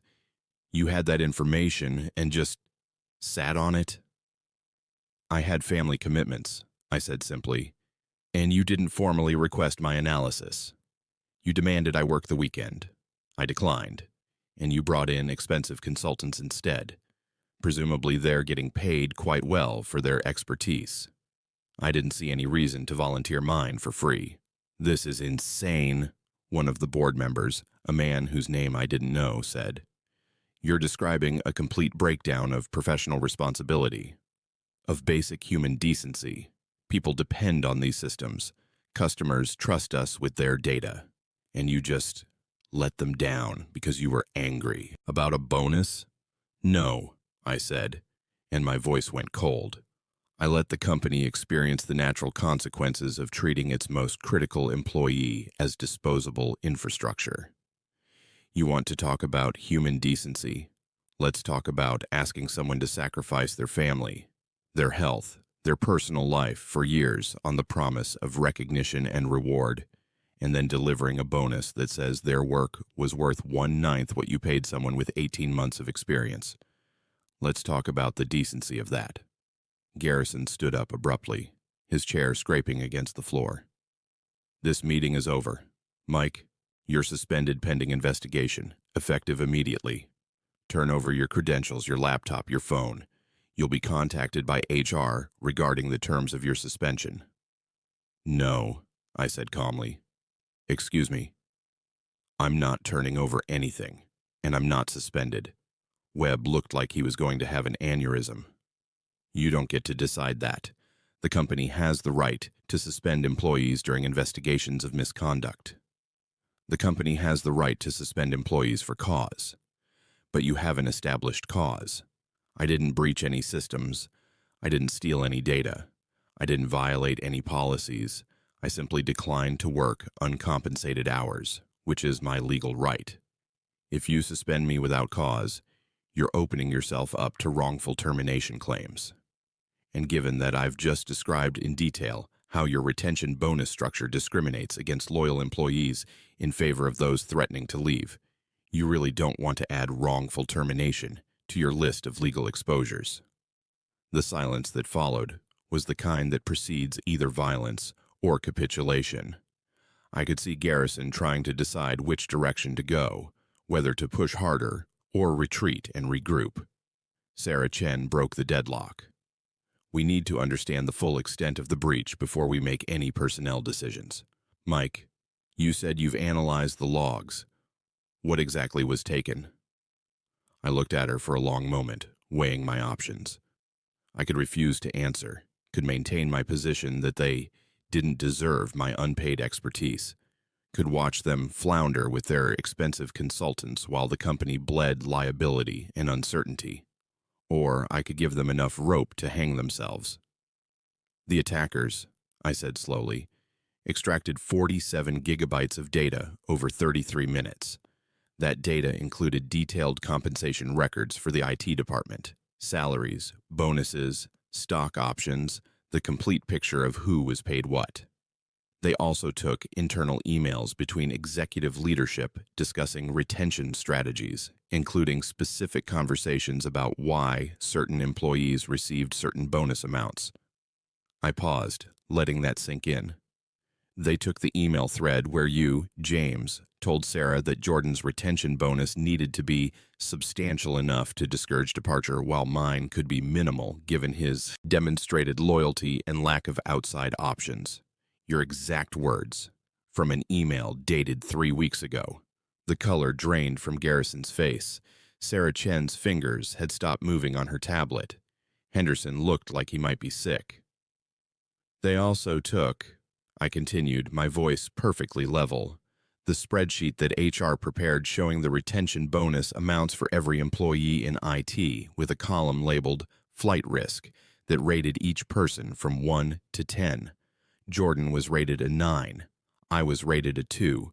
The formula at the bottom showed bonus amounts correlating directly with flight risk scores, not with performance or value or years of service, just with how likely you were to leave. Patricia made a small sound, something between a gasp and a groan. That spreadsheet exists? Someone actually created a document explicitly showing we pay people based on whether they're threatening to quit. HR created it, I said, at executive leadership's request, as part of the retention bonus planning process, and now it's in the hands of whoever breached our systems Thursday night. Jesus Christ, Webb muttered. If that becomes public, if employees see that document, they'll understand exactly how the company values them, I finished. They'll see in black and white that loyalty is penalized and threats are rewarded. They'll see the explicit calculation that determined who got what. And they'll make their own decisions about whether they want to keep working here. This is catastrophic, Sarah Chen said quietly. Not just the liability from the data breach itself, but the employee relations nightmare if this information leaks. We could lose half the department. The good half, I added helpfully. The ones with options, the ones you rated as high flight risks. They'll see they were right to leverage other offers, and they'll start doing it more aggressively. Or they'll just leave. Either way, you'll be left with the loyal ones, the ones you rated as low flight risks because they've demonstrated they'll stay, no matter how badly you treat them. And then you'll wonder why your talent retention gets progressively worse. Garrison sat back down heavily, his face ashen. Can you fix this? Can you determine where the data went? Who has it? What they plan to do with it? Probably, I said, with enough time and access and resources. But that's a lot of work, skilled work, the kind of work that should probably be compensated appropriately. How much? He asked bluntly. What do you want? I want, I said slowly, savoring the moment, to be valued appropriately, not based on whether I'm threatening to leave, but based on what I actually contribute. I want the company to acknowledge that building your entire security infrastructure isn't worth $40,500. I want formal on-call compensation for any after-hours availability. And I want the retention bonus system revised, so it's based on merit and contribution, not on manipulation and threats. Those are substantial changes, Sarah Chen said. So was building Fortress. So was spending 6 months of nights and weekends creating the system that protects everything you do. So was training Jordan and half the other people in that department. Substantial work deserves substantial recognition. Garrison looked at Webb, at Sarah, at the board members. Some silent negotiation happened in eye contact and subtle expressions. Finally, he turned back to me. We'll need to discuss this, formulate a proper response, get legal's input on the implications. But Mike, I need to know, can you contain this breach? Can you prevent that data from becoming public? And there it was, the moment where I either became the hero who saved them or the villain who watched them burn. I thought about Emma's words from Saturday night, about Lily's piano recital, about 8 years of sacrifice rewarded with $4,500, and a lecture about appreciation, about the spreadsheet that rated me a 2 out of 10 in flight risk because I'd proven I would stay no matter what. I don't know, I said honestly. Maybe, but I'll need full access, full authority, and a formal commitment to the changes I outlined, in writing. before I start. That's extortion, Webb said. That's negotiation, I corrected. And given that I'm the only person who fully understands these systems, who can trace the attack path, who might be able to prevent your catastrophic employee relations nightmare from becoming public, I'd say I finally have what Jordan had 3 weeks ago. What's that? Patricia asked. Leverage. They asked me to wait outside while they discussed my terms. Not in the hallway. That would have been too openly hostile. But in a smaller conference room adjacent to the boardroom. Glass walls on one side so I could see the city waking up below. Thousands of people starting their Monday morning commute with no idea that 5 floors above them, a company was imploding in slow motion. Henderson walked me there personally, his face carefully neutral, his movements mechanical. At the door, he paused, looked like he wanted to say something, then just shook his head and walked away. Through the glass walls of the main boardroom, I could see them huddled together, voices raised, gestures sharp. Garrison was on his phone. Webb was typing furiously. Sarah Chen was pulling up documents on her tablet, showing them to the board members who leaned in to read. They were calculating, running numbers, assessing exposures, weighing the cost of meeting my demands against the cost of refusing. I sat down at the small conference table, opened my laptop, and did something I'd been avoiding all weekend. I checked my personal email. The first message was from a recruiter I'd spoken with 6 months ago, back when I'd briefly considered leaving before the Fortress project had consumed my life. Subject line: Senior Architect Role, Competitive Compensation Package. I'd ignored it at the time, too busy, too committed, too convinced that my loyalty to the company would eventually be rewarded. I opened it now, scrolled through the details. The salary range was 40% higher than what I currently made. The benefits included formal on-call compensation, equity, unlimited PTO.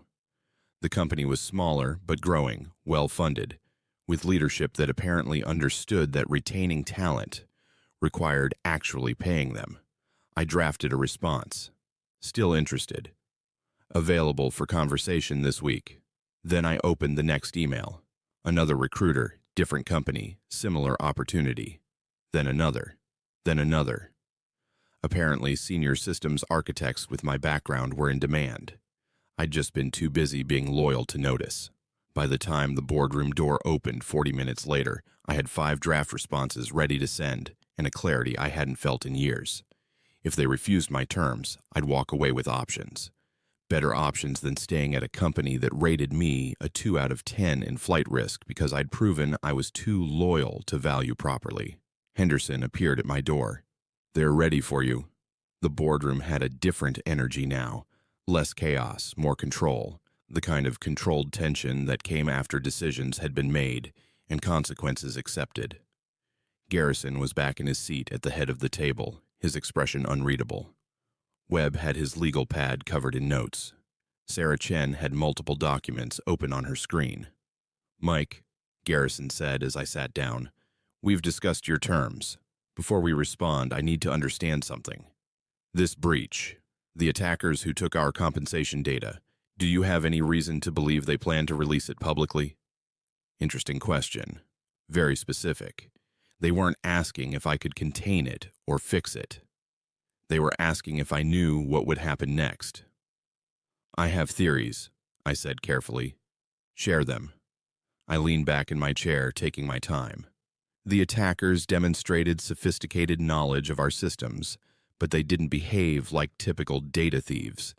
They didn't target customer financial data, trade secrets, or intellectual property, the information with actual market value. They targeted internal HR documents and executive communications. That's unusual unless the goal isn't theft, unless the goal is exposure. Exposure to whom? Patricia asked. Could be media, could be employees, could be competitors who'd love to poach our talent by showing them exactly how undervalued they are here. Could be activist groups who care about corporate pay equity and workplace exploitation. I shrugged. Without knowing who's behind the breach, I can't tell you their endgame, but I can tell you that if I were looking to cause maximum damage to this company with minimal legal exposure, releasing that compensation spreadsheet would be devastatingly effective. Because it shows explicit discrimination against loyal employees, Webb said quietly, because it shows that the company's stated values, loyalty, dedication, teamwork, are lies. That the actual values, the ones reflected in compensation decisions, are leverage and self-interest and the willingness to manipulate your employer by threatening to leave. Employees will see that document and understand that every speech about company culture, every talk about being a family, every assurance that hard work will be rewarded, all of it was performance. The truth is in the spreadsheet. The silence that followed was heavy with recognition. They knew I was right. They knew that spreadsheet was a bomb and the fuse had been lit, and they had no idea when or where it would explode. "So can you stop it?" Garrison asked. "Can you find whoever has this data and prevent them from releasing it?" "Maybe. If I have full access to investigate, full authority to take whatever technical measures are necessary, and enough time to trace the breach back to its source. But that's a lot of ifs, and there's no guarantee of success." "What are you saying?" "I'm saying you should probably prepare for the possibility that this information becomes public. Have your crisis communications ready. Brief your legal team on employee lawsuits. Start thinking about how you're going to explain to your entire workforce why loyalty was penalized and threats were rewarded. Because even if I stop this particular breach, the fundamental problem isn't the data exposure. It's that the data is true." Sarah Chen closed her tablet with a decisive click. "We've reviewed your terms, Mike. Here's our counteroffer." She slid a printed document across the table toward me. A revised retention bonus of 42,000 designers, matching Jordan Mills's amount. Formal on-call compensation structure at time and a half for any after-hours work, with a monthly stipend for availability.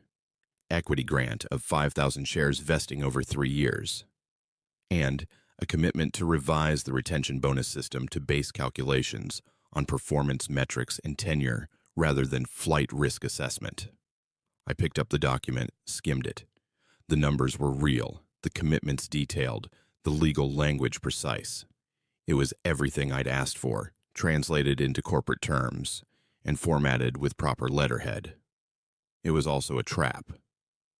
"And in exchange," I asked, not looking up from the document, "you use your full expertise to investigate and contain the breach. You prevent the leaked data from becoming public if possible. You help us manage the crisis if it does become public. And you never speak publicly about the retention bonus calculations, the compensation spreadsheet, or your decision not to respond Thursday night." There it was, the non-disclosure clause buried in the middle of the agreement, dressed up in language about confidentiality and proprietary information.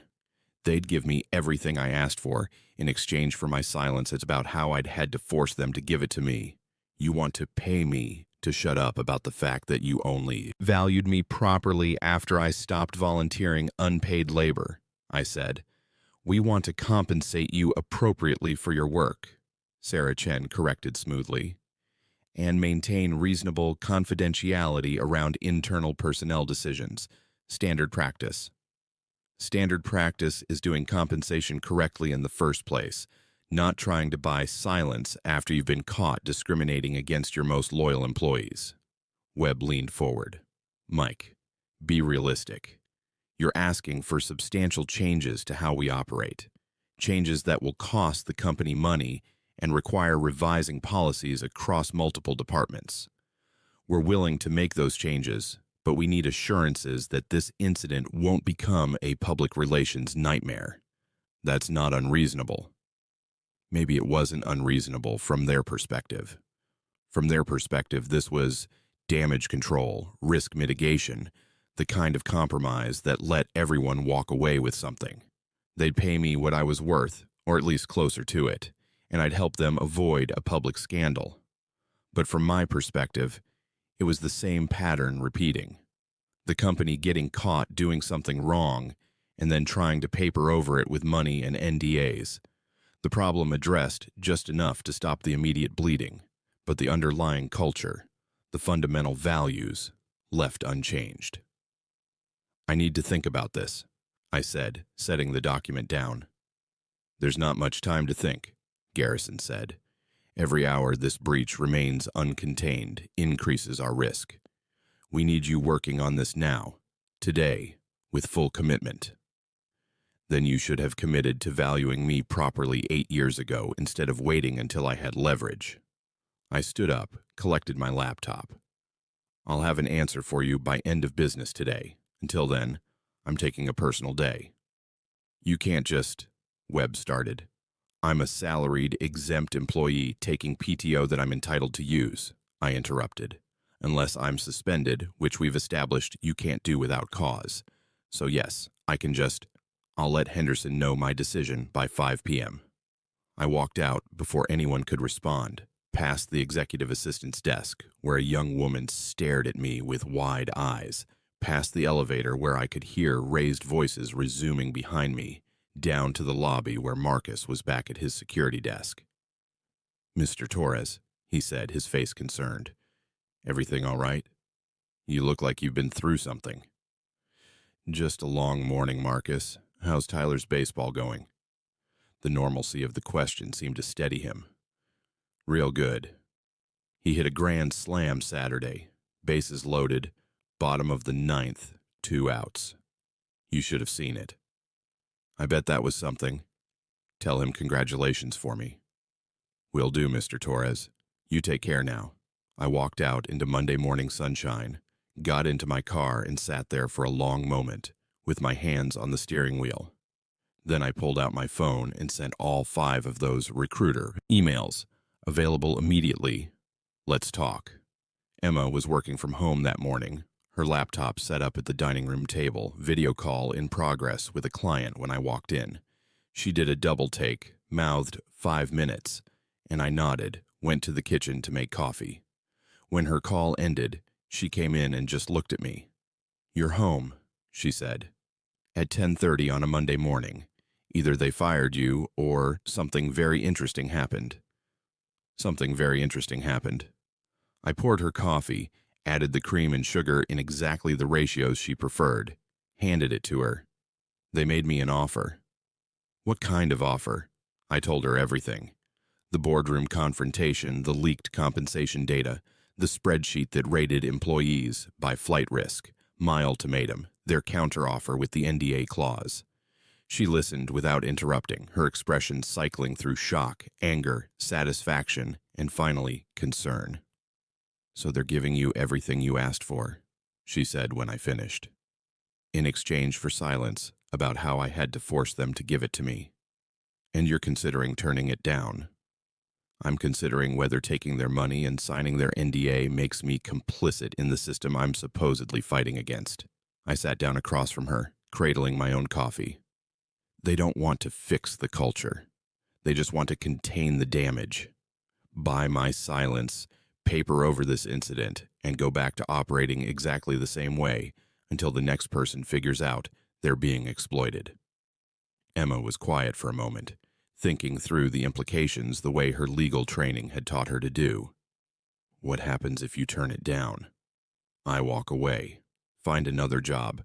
I sent out 5 applications this morning and I'll probably have interviews by Wednesday. I lose the leverage I have right now. They hire external consultants to fix the breach, and the compensation spreadsheet probably goes public because they won't have anyone who truly understands the systems trying to contain it. And if that spreadsheet goes public, the company implodes. Half the IT department quits. There are lawsuits about discriminatory compensation practices. The board might fire executive leadership. It's messy and ugly, and a lot of innocent people get hurt. Not just the executives who made the decisions, but the colleagues who depend on this job, the customers whose data might be exposed, everyone in the blast radius. So you're choosing between taking money to protect a broken system or walking away and letting that system destroy itself along with a lot of people who didn't do anything wrong. That's about the size of it. She took a long drink of her coffee, staring out the kitchen window at our backyard, where Lily's swing set sat empty in the late morning light. What does your gut tell you? My gut tells me I'm tired of being the person who fixes everything. Tired of taking responsibility for systems I didn't break, for cultures I didn't create, for compensations I didn't design. They built this house of cards over 8 years of discriminatory policies and exploitation of loyal employees. Why is it my job to prevent it from falling? Because you're a good person who doesn't want to see innocent people hurt by something you could prevent. Maybe, or maybe that's just the same pattern, me sacrificing what I want or need for the sake of others who wouldn't do the same for me. Emma reached across the table, took my hand. Mike, I've watched you agonize over this company for years, watched you give everything and get back almost nothing. And I've never said this directly because it's your career, your choice, but I need you to hear it now. You don't owe them anything. Not your expertise, not your unpaid labor, not your protection from the consequences of their own decisions. Whatever you choose it for yourself, not because you feel obligated to save people who never valued you properly. Her words settled into my chest, heavy and true. She was right. I knew she was right. But there was a difference between knowing something intellectually and being able to act on it emotionally. I said slowly, I need to talk to one more person before I decide. Who? Your father. Emma's eyebrows shot up. My father? The man who told you to appreciate the gesture and be grateful for scraps? That's who you want advice from? Not advice, clarity. He had lunch with Garrison Friday. He's part of their network, their world. He called me Saturday to tell me I was damaging the family reputation. I need to understand if he was speaking for himself or as Garrison's proxy. I need to know if he's been coaching them on how to handle me. You think Dad is involved in this? In their crisis response? I think Morrison, Webb, and Chen is one of the most prestigious law firms in the city, and I think when companies face catastrophic liability exposure, they call lawyers they trust. I think it's interesting that Webb in that boardroom seemed to know exactly which buttons to push, exactly how to frame the NDA clause, exactly how to make their offer sound reasonable. Professional behavior, sure, but maybe professionally coached by someone who knows me, who knows what I care about, who knows my vulnerabilities. Emma's face had gone pale. If Dad is giving them legal advice on how to handle you, on how to leverage your sense of responsibility to get you to sign their NDA, Mike, that's such a massive conflict of interest. I'm his daughter. You're his son-in-law. How could he? Because to him, this is business. Companies are more important than individuals. Reputations matter more than justice. And loyalty, the kind that's about protecting the powerful, not rewarding the faithful. That's the only loyalty that counts in his world. She pulled her hand back, stood up, started pacing. I recognized the movement. It was what she did when she was angry and trying to think through something complicated. If you're right, if he's involved, then he's been working against you this whole time. The lecture about appreciating the gesture, the call Saturday about being a team player, all of it calculated to keep you compliant. Maybe. Or maybe he genuinely believes that's how the world works, and he's trying to teach me the rules. Either way, I need to know. What are you going to do? Call him and ask? No. I'm going to his office this afternoon, and I'm going to make him tell me the truth. Emma stopped pacing, looked at me with an expression somewhere between pride and worry. Mike, if you confront him and he is involved, you're burning that bridge completely. He's my father. That's Lily's grandfather. I know, and I'm sorry, but I can't make this decision without understanding all the pieces. If David is part of their strategy, if he's been coaching them on how to handle me, then that changes everything about what this offer means. She came back to the table, sat down, took both my hands in hers. Okay, go talk to him. Get your answers. And Mike, She squeezed hard. Whatever you decide after that, I'm with you. If you take their offer, if you walk away, if you burn everything down on your way out the door, I'm with you. We'll figure it out together. I leaned across the table and kissed her, tasting coffee and support and the kind of partnership that made the past 8 years of struggling feel like preparation for this moment. Thank you, I said. For what? For being the thing they couldn't compensate me for, the thing that actually matters. She smiled, squeezed my hands once more, then let go. Go get your answers. I'll be here when you get back. I stood up, grabbed my keys, and headed for the door.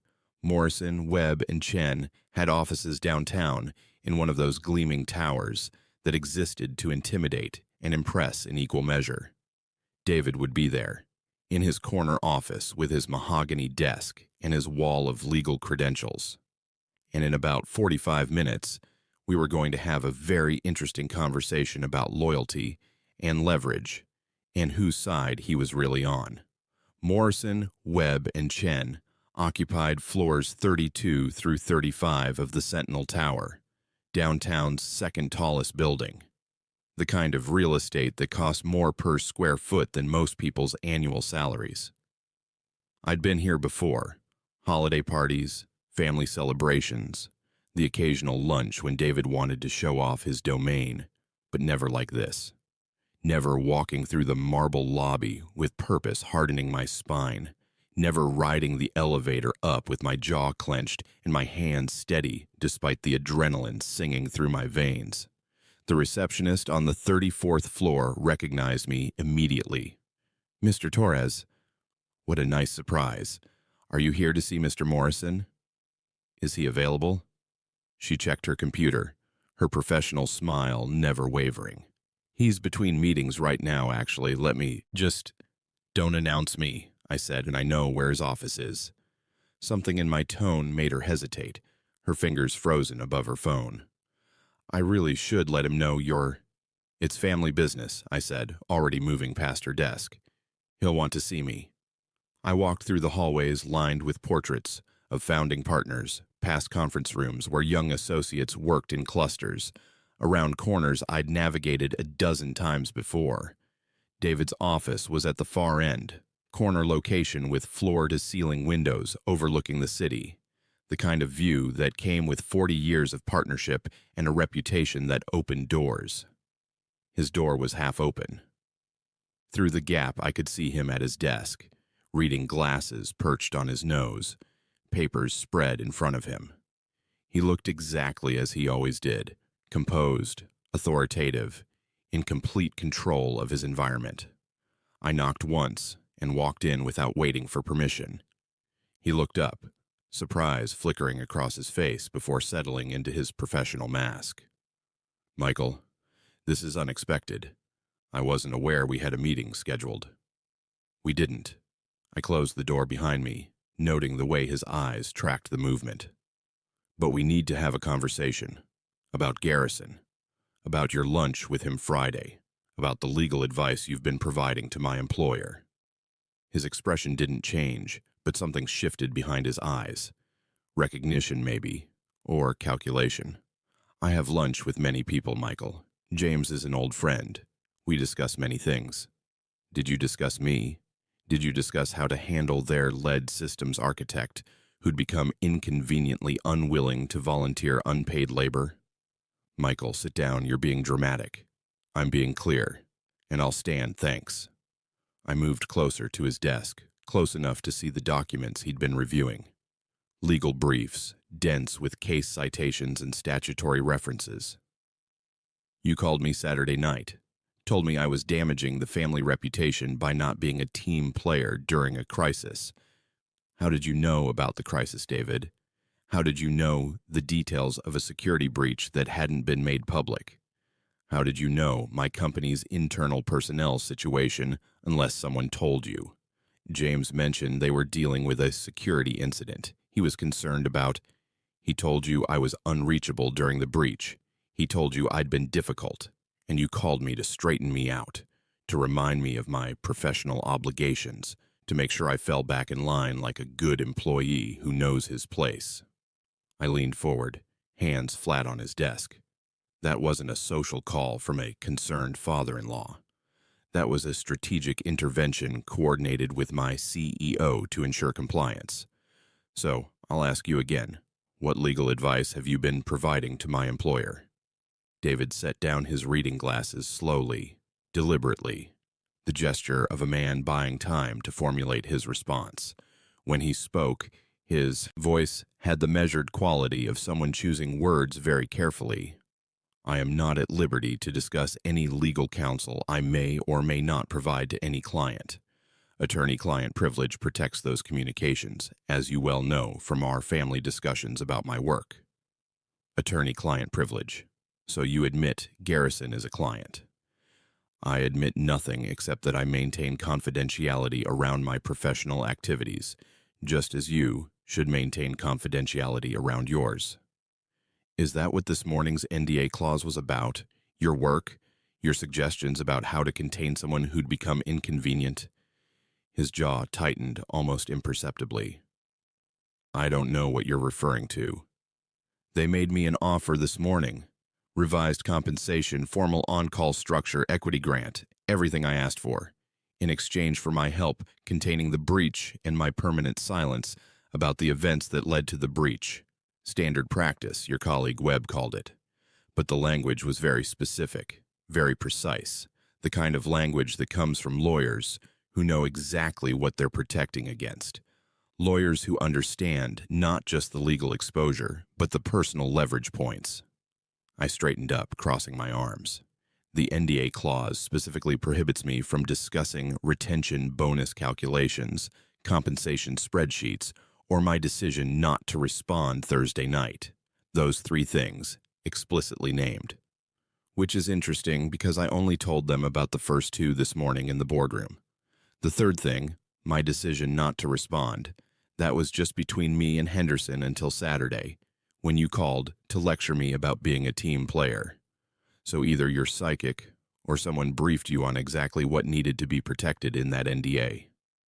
David stood up, moving to the window with his hands clasped behind his back, the posture of a man preparing to deliver a verdict. You're making accusations based on speculation and connecting dots that may not actually be connected. That's not evidence, Michael. That's conspiracy theory. Is it? Then explain how you knew the specific details of my absence during the breach. Explain why you felt compelled to call me Saturday night, during what should have been my personal time, to discuss my professional obligations. Explain why the NDA I received this morning reads like it was drafted by someone with intimate knowledge of the situation. He was quiet for a long moment, looking out over the city below. 40 stories up, the world looked clean and ordered from here. No mess, no complexity, just the neat geometry of streets and buildings arranged in sensible patterns. But that was an illusion, wasn't it? The mess was still there. You just couldn't see it from this distance. Let me tell you a story, David said finally, not turning around. 30 years ago, I represented a client, a mid-sized tech company not unlike the one you work for. They had an engineer, brilliant man, absolutely critical to their operations. He felt undervalued, underappreciated, started making demands, threatening to leave, holding the company hostage with his specialized knowledge. They came to me asking how to handle him. What did you tell them? I told them to meet his demands in exchange for an airtight confidentiality agreement. Give him what he wanted, protect their interests, move forward. Standard practice. He turned around now, facing me. Do you know what happened to that engineer? Tell me. He took the deal, signed the NDA, got his money and his recognition, and within 2 years he was gone anyway, hired away by a competitor for even more money. Because once you teach someone that leverage is the only currency that matters, they become very good at using it. The company he left struggled without him, had to rebuild systems, retrain staff, lost competitive advantage. It cost them millions. What's your point? My point is that the way you're behaving right now, holding your knowledge hostage, demanding concessions, threatening to let the systems fail. You think you're standing up for yourself. You think you're finally getting what you deserve. But what you're really doing is proving that you can't be trusted, that you'll weaponize your position whenever you feel slighted. And companies don't reward that behavior long-term, Michael. They contain it. The words landed like stones, heavy and deliberate. This was the truth then. Not just legal advice, coaching, strategy. David had been part of this from the beginning, helping Garrison and his team understand not just the legal landscape, but the psychological one. How to manage me, how to control me, how to get what they needed while minimizing their costs. "So you did tell them how to handle me," I said quietly. I told a friend how complex employment situations are typically managed in a way that protects both parties' interests. That's what lawyers do, Michael. We solve problems.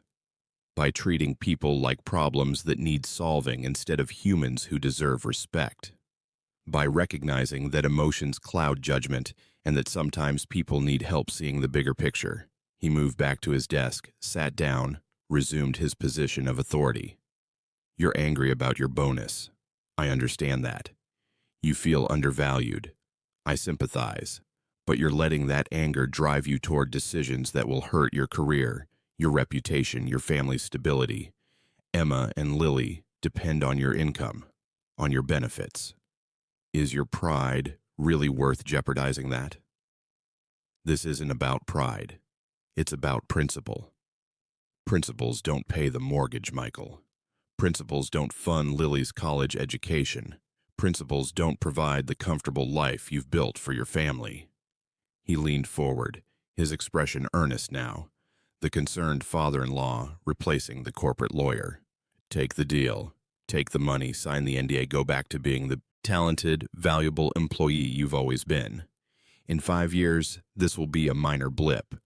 You'll have moved up, earned more increases, maybe even gotten promoted. But only if you show them you can be trusted now. Only if you prove you're not going to hold the company hostage every time you're dissatisfied." I thought about the recruiter emails I'd sent that morning, the responses that were probably already waiting in my inbox, the other opportunities, the other companies, the other possibilities that existed outside this room and that boardroom, and the entire tangled web of obligation and manipulation that had defined my career for 8 years. "You're right about one thing," I said. "Emotions do cloud judgment, but not the way you think. My anger isn't clouding my judgment, it's clarifying it. For 8 years, I let my dedication, my loyalty, my commitment to excellence cloud my judgment. I told myself that good work would be rewarded, that sacrifice would be recognized, that staying and building something meaningful was more valuable than jumping ship for money. And you know what that got me? Michael, $4,500. That's what 8 years of cloudless judgment earned me. Meanwhile, Jordan Mills, who I trained, who learned everything from me, got $42,000 because he was smart enough to let emotions cloud his judgment. Smart enough to get angry, to pursue other options, to create leverage. My clarity was my weakness. His anger was his strength. David's face had taken on a stern expression, the one I'd seen him use in family dinners when someone said something he considered naive or foolish. "You're conflating tactical negotiation with emotional volatility. They're not the same thing." "Aren't they? You just told me that demanding concessions and threatening to leave makes companies not trust you. But isn't that exactly what Jordan did? And he got rewarded for it. So which is it, David? Is leverage smart business, or is it proof of untrustworthiness? Or does it depend on whether you're the one with the leverage or the one trying to contain someone else's?" He didn't answer immediately, and in that silence, I saw something I'd never seen before in my father-in-law. Uncertainty. Just a flicker, quickly suppressed, but real. The confident attorney, the senior partner who always knew the right move, suddenly confronted with the contradiction in his own logic. "The difference," he said finally, "is that Jordan was willing to leave. His leverage was real. He had another offer, another option. What you have is the ability to let a breach continue, to withhold your expertise, to damage the company that employs you. That's not leverage. That's hostage-taking. Or it's finally understanding my value, finally recognizing that my willingness to always say yes, to always sacrifice, to always put the company first, that wasn't dedication. That was making myself worthless by proving I'd work for any price." Jordan understood that the only way to be valued is to demonstrate you won't accept undervaluation. I'm just learning that lesson 8 years later than I should have. I moved toward the door, then paused with my hand on the handle. "One more question. When you called me Saturday, when you told me I was damaging the family reputation, whose reputation were you really worried about? Mine or yours, with clients like Garrison, who expect their lawyers' family members to fall in line?" David stood up, his face flushing. "That's unfair, Michael. I've always supported you, welcomed you into this family, helped you with what? With learning to appreciate gestures, with understanding my place, with being grateful for whatever scraps the powerful decide to throw my way." I shook my head. "You taught me a lot, David. But the most valuable lesson wasn't the one you meant to teach. You taught me that in your world, the only relationships that matter are the ones between people with power. Everyone else, employees, family members, anyone without leverage, we're just pieces on the board to be moved around as needed. If you walk out of here, if you turn down their offer and burn these bridges, you'll regret it," he said, his voice hard now. "I've seen it before. People who think they're standing on principle, making brave stands, holding lines. They end up bitter and broke and wondering why their righteousness didn't pay the bills. Maybe. Or maybe they end up free from jobs that exploit them, from relationships built on manipulation, from the constant calculation of who owes what to whom." I opened the door. "Thanks for the conversation, David. It helped clarify things." "What are you going to do?" "I'm going to make a decision based on what's right for me and my family, not what's right for Garrison, or for you, or for the company that spent 8 years teaching me my loyalty was worthless. Just me. Emma will be disappointed. Emma already knows I'm here. She sent me, actually. Told me to get answers, to understand all the pieces before I decided. She'll support whatever I choose, because unlike you, unlike Garrison, unlike everyone in that boardroom this morning, she actually values me for more than what I can do for her." I stepped into the hallway, leaving David standing at his desk with his papers and his view and his 40 years of practiced manipulation. The receptionist looked up as I passed, her professional smile faltering when she saw my face. "Is everything all right, Mr. Torres?" "Everything's fine," I said. "Actually, everything's clearer than it's been in years." The elevator ride down felt different than the ride up, lighter somehow, like I'd left something heavy in that corner office and didn't need to carry it anymore. The weight of expectation, maybe. Or the burden of believing that people who treated me like a problem to solve actually had my best interests at heart. In my car, I checked my phone. 3 responses from recruiters already. All 3 wanted to schedule interviews this week. All 3 mentioned compensation packages that made my current salary look like the undervaluation it was. I also had a text from Emma. "How did it go?" I typed back. "He's been coaching them. Probably drafted the NDA. Definitely called me Saturday to keep me compliant. Everything we suspected." Her response came immediately. "I'm sorry. Are you okay?" "Yeah. Actually, I think I am. Coming home now. Need to make some calls." "I love you.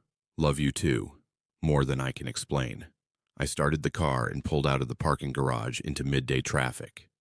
Somewhere above me, David was probably calling Garrison, reporting on our conversation, strategizing about containment and damage control. and how to handle an employee who'd finally figured out the game. But I wasn't an employee anymore. Not really. I was a person with options, with leverage, with the clarity to see that sometimes the bravest thing you can do is walk away from people who only value you when you're useful. By the time I got home, I knew what I was going to tell Henderson by 5 p.m., and it wasn't what anyone expected. Emma was in the kitchen when I got home, making sandwiches, even though it was barely noon. Comfort food, I realized. She knew I'd need to process what I'd learned, and her way of helping was practical, tangible, nurturing. The smell of grilled cheese filled the house, butter and bread and melted cheddar, the kind of simple pleasure that grounded you when everything else felt uncertain. "Sit," she said when she saw me. "Eat, then talk." I sat. I ate. The sandwich was perfect, crispy and warm and exactly what I needed. Emma sat across from me with her own plate, not eating, just watching me with that particular intensity that meant she was reading everything I wasn't saying out loud. "He was involved," I said finally. "Not just casual advice, strategic coaching. He helped them understand how to frame the offer, how to position the NDA, probably how to handle me in that boardroom meeting. Everything calculated to get maximum compliance for minimum cost." Jesus. She set down her sandwich, appetite apparently gone. "My own father, working against you, against us. In his mind, he's not working against us. He's being practical, protecting relationships that matter to him, corporate clients, business connections, the network that's defined his career. We're just peripheral. Family is family, but business is business, and when the two conflict, business wins." That's such bullshit. It's his truth. Has been for 40 years. Why would it change now? I took another bite, chewed slowly, thinking through everything David had said and not said. He told me a story about an engineer who made demands, got what he wanted, signed an NDA, and left 2 years later anyway. The company struggled without him. David presented it as a cautionary tale, proof that leverage and demands make you untrustworthy.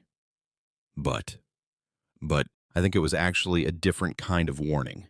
He was telling me that even if I take their offer, even if I sign their NDA and go back to being a compliant employee, they'll never trust me again. They'll be looking to replace me, to reduce their dependency on me, to make sure I can't hold them hostage a second time. The NDA isn't just about protecting them from public exposure. It's about buying time to make me obsolete. Emma's eyes widened. "So taking the offer means accepting money to stay in a job where they're actively planning to push you out." "Exactly. And refusing the offer means walking away with nothing while they scramble to contain the breach themselves, probably fail, and watch their compensation practices become public knowledge anyway. Either choice benefits them more than it benefits me. So what's the third option?" I looked at her across the table. This woman who'd married me 12 years ago when I was just starting my career, who'd supported every move and sacrifice, who'd raised our daughter while I worked late and missed recitals and prioritized a company that paid me $4,500 to appreciate the gesture. She deserved better than watching me choose between two bad options. "I make them an offer," I said, "on my terms, not theirs." "What kind of offer?" I pulled out my phone, opened the recruiter emails, showed her the responses. "I have 3 interviews scheduled for this week. 2 of them are with companies that would pay me 50 to 60% more than I make now, with equity and real benefits and actual respect for work-life balance. I could have a new job by Friday if I wanted. So I go to Henderson this afternoon, and I tell him exactly that. You're using their tactic, creating leverage. I'm recognizing my worth. There's a difference. Jordan got $42,000 because he had another offer. I'm not getting fair compensation for the same reason because I didn't have other offers. So I'm fixing that problem. I'm going in with real options, real alternatives, and I'm telling them what it will actually cost to keep me." And if they refuse? If they call your bluff? It's not a bluff. If they refuse, I walk. I take one of these other jobs. I leave them to deal with the breach on their own. And I let the compensation spreadsheet become public or not, depending on whether their external consultants can figure out what I built. Either way, I'm free of a company that spent 8 years undervaluing me. Emma was quiet for a moment, processing. Then, what about David? What about the family dynamics? The awkwardness at holidays? All of that. David made his choice when he decided to coach my employer on how to manipulate me. I'm making mine now. If that makes family gatherings uncomfortable, we'll deal with it. But I'm not going to let his priorities dictate mine anymore. She reached across the table, took my hand. Okay, so what's your actual offer? What are you asking for? I'd been thinking about this since I left David's office, running calculations in my head, weighing what was fair against what was possible. Salary increased to market rate, probably 40% higher than current. That's not a reward, that's correction. They've been underpaying me for years. Retention bonus matching Jordan's isn't enough. I want double.